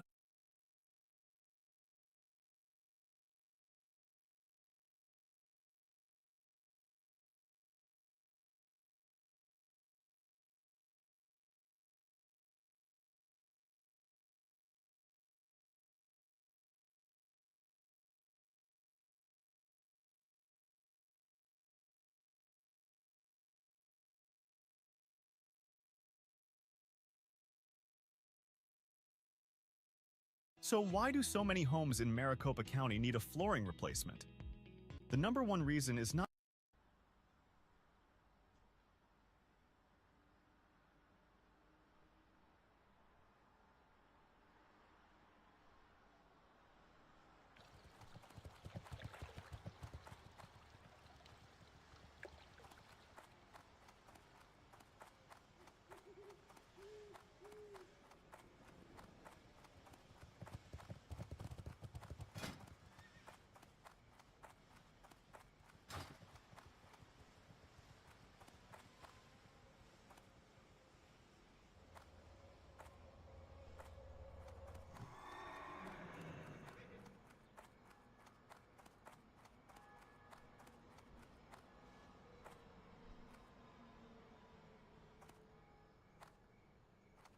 King's honor, friend.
Well met.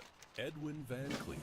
I know the name well. To think that a man so industrious and talented could turn into such a scoundrel unnerves me. I'll need further proof before I believe this. We need to discover the location of the Defias hideout. Adventurer, my scout reports that a Defias messenger has been seen on the roads between Moonbrook, the Gold Coast Quarry, and the Jangalode mine. I want you to capture him. If he resists, kill him and bring me whatever he is carrying.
something first.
Paltry tax.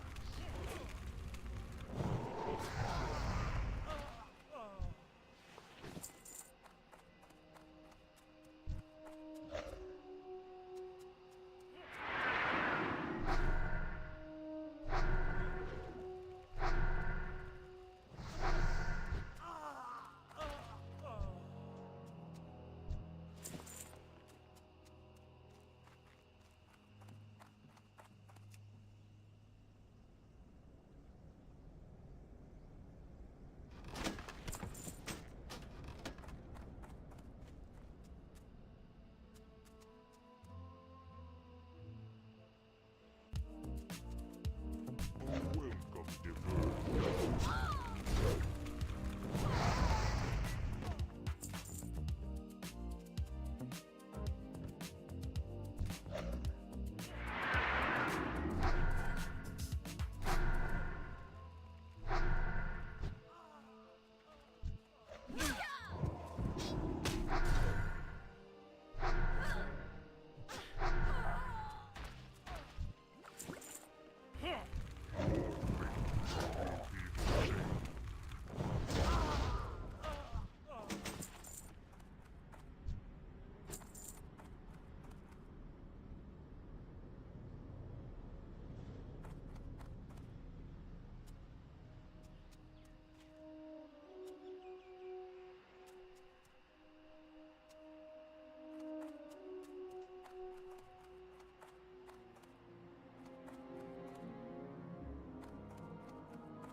I need a target. Pathetic. Fight your own battles.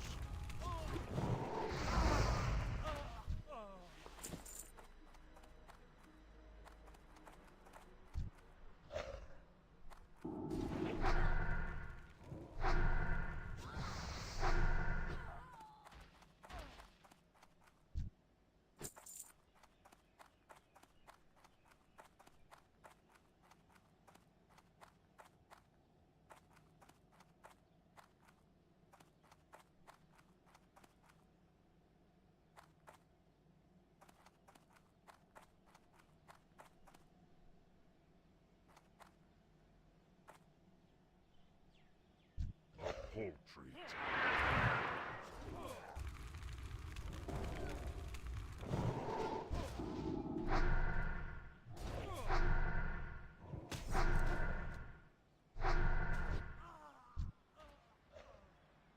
That spell isn't ready yet.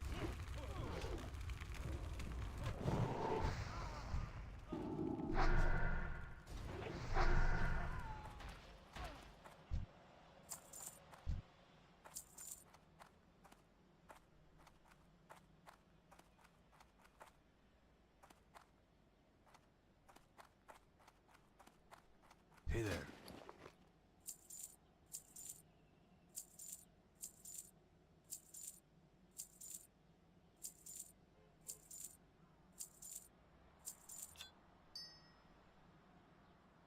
Have a good one.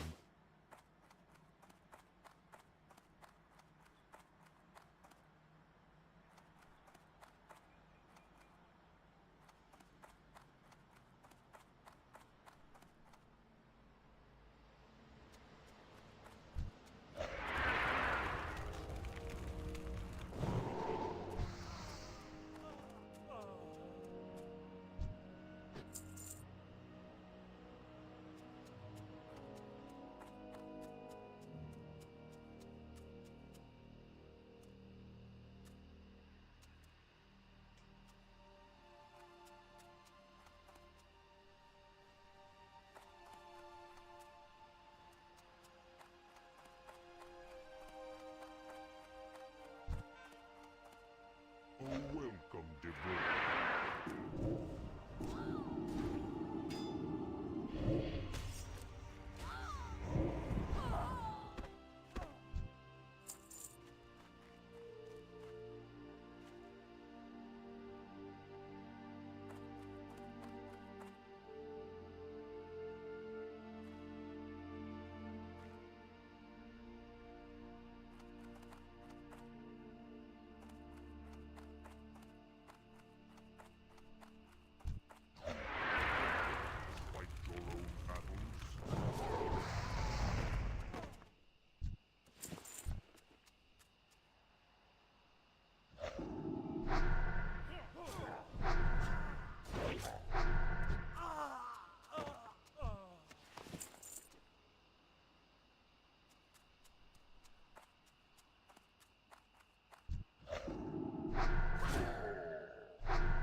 that yet.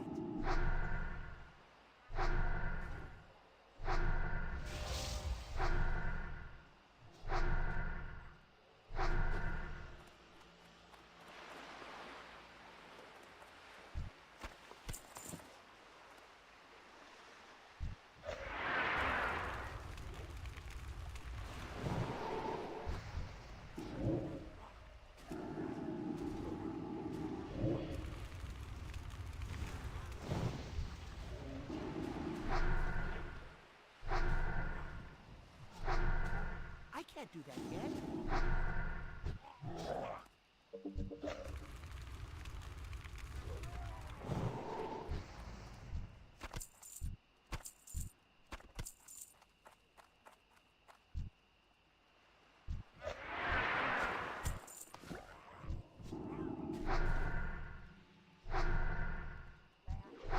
That's still recharging.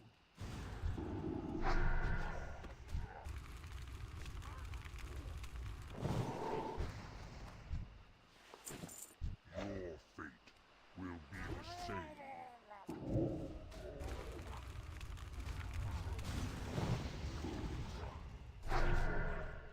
That spell isn't ready yet.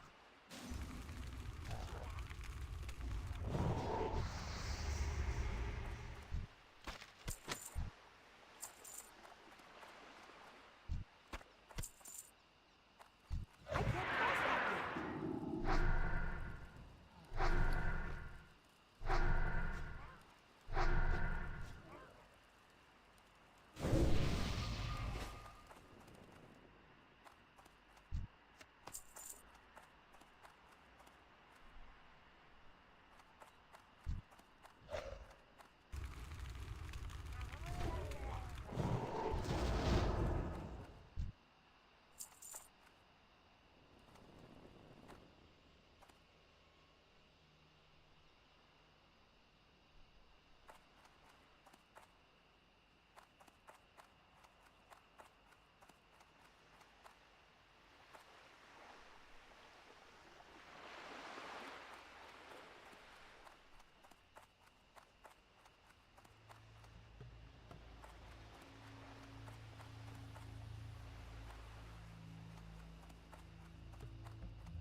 That's still recharging.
goes.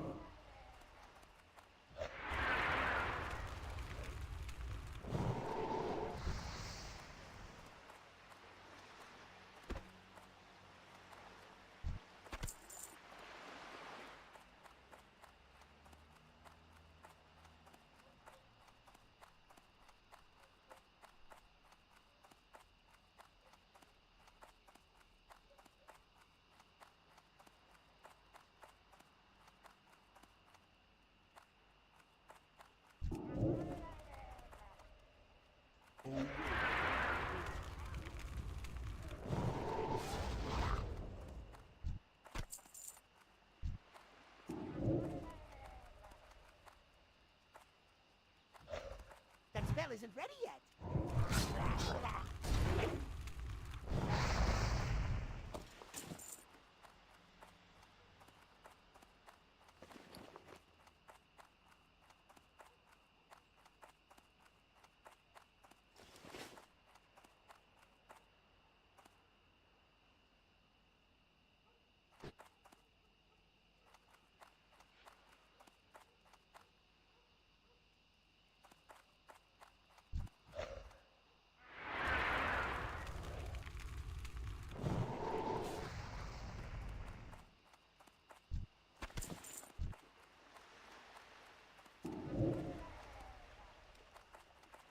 Paltry task.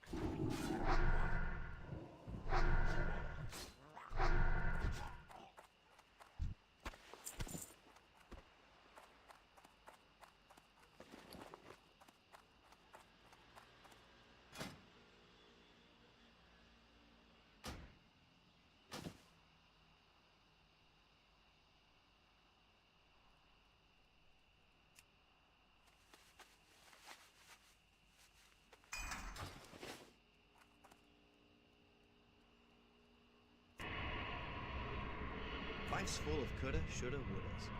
I coulda hired a plumber. Shoulda locked the windows.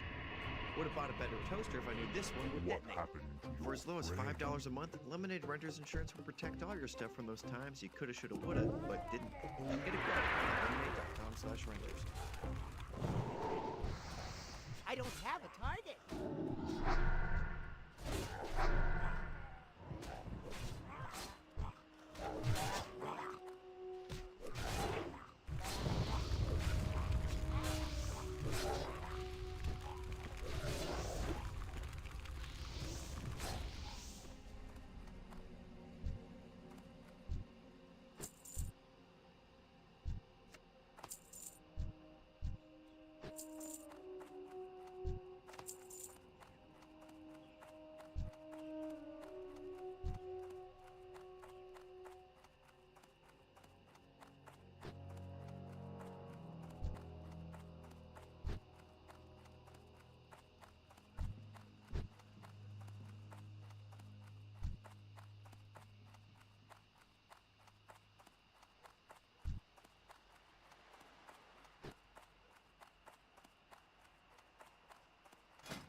That's still recharging.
I'm out of range.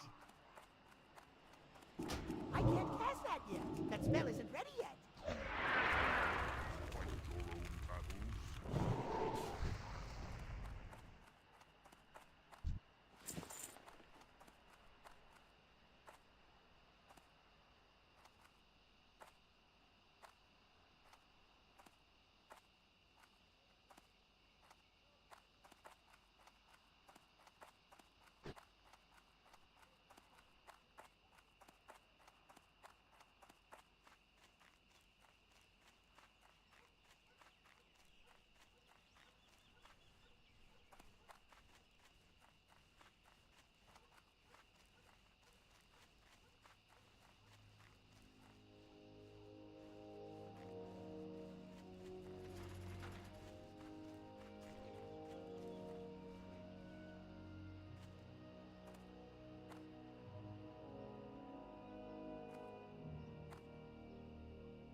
I can't attack that target.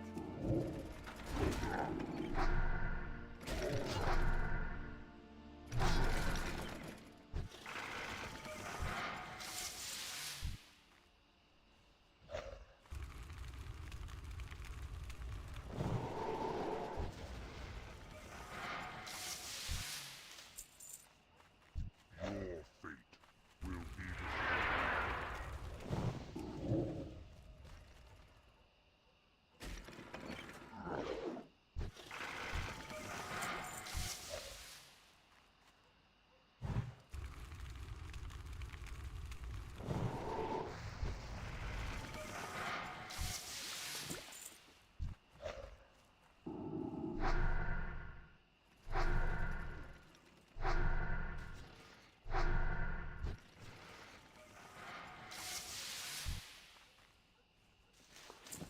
poultry.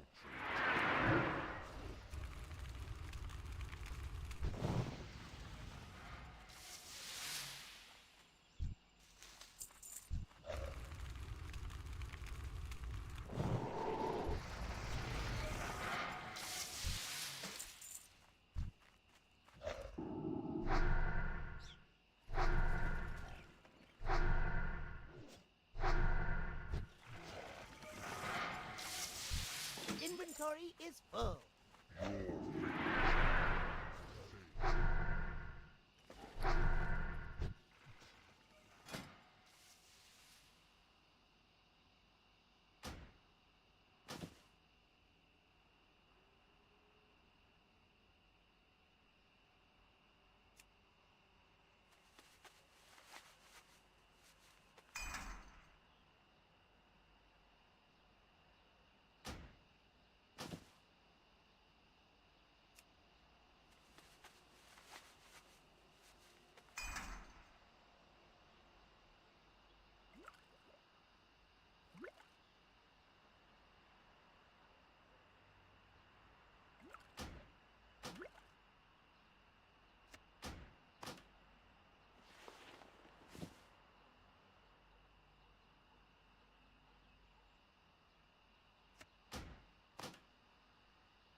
your own battles.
What can I do for you? This is indeed firm proof that Van Cleef is in charge.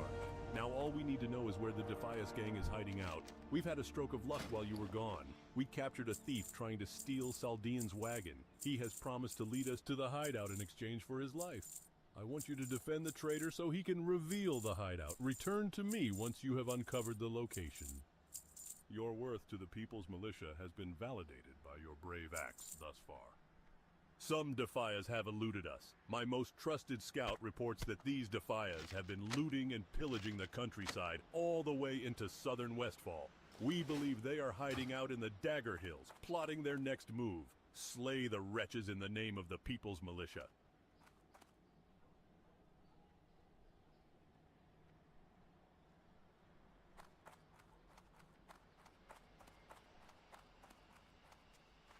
So, Stoutmantle sends a scrawny person like you to protect me.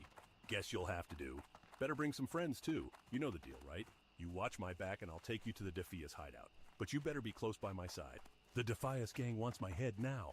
If they see me with you, they'll try to kill me. Let me know when you and any friends you can round up are ready to go.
Your fate will be the same.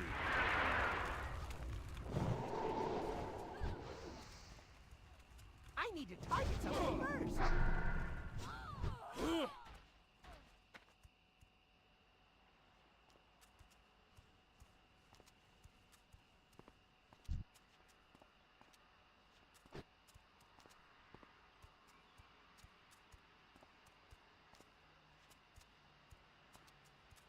I don't have a target.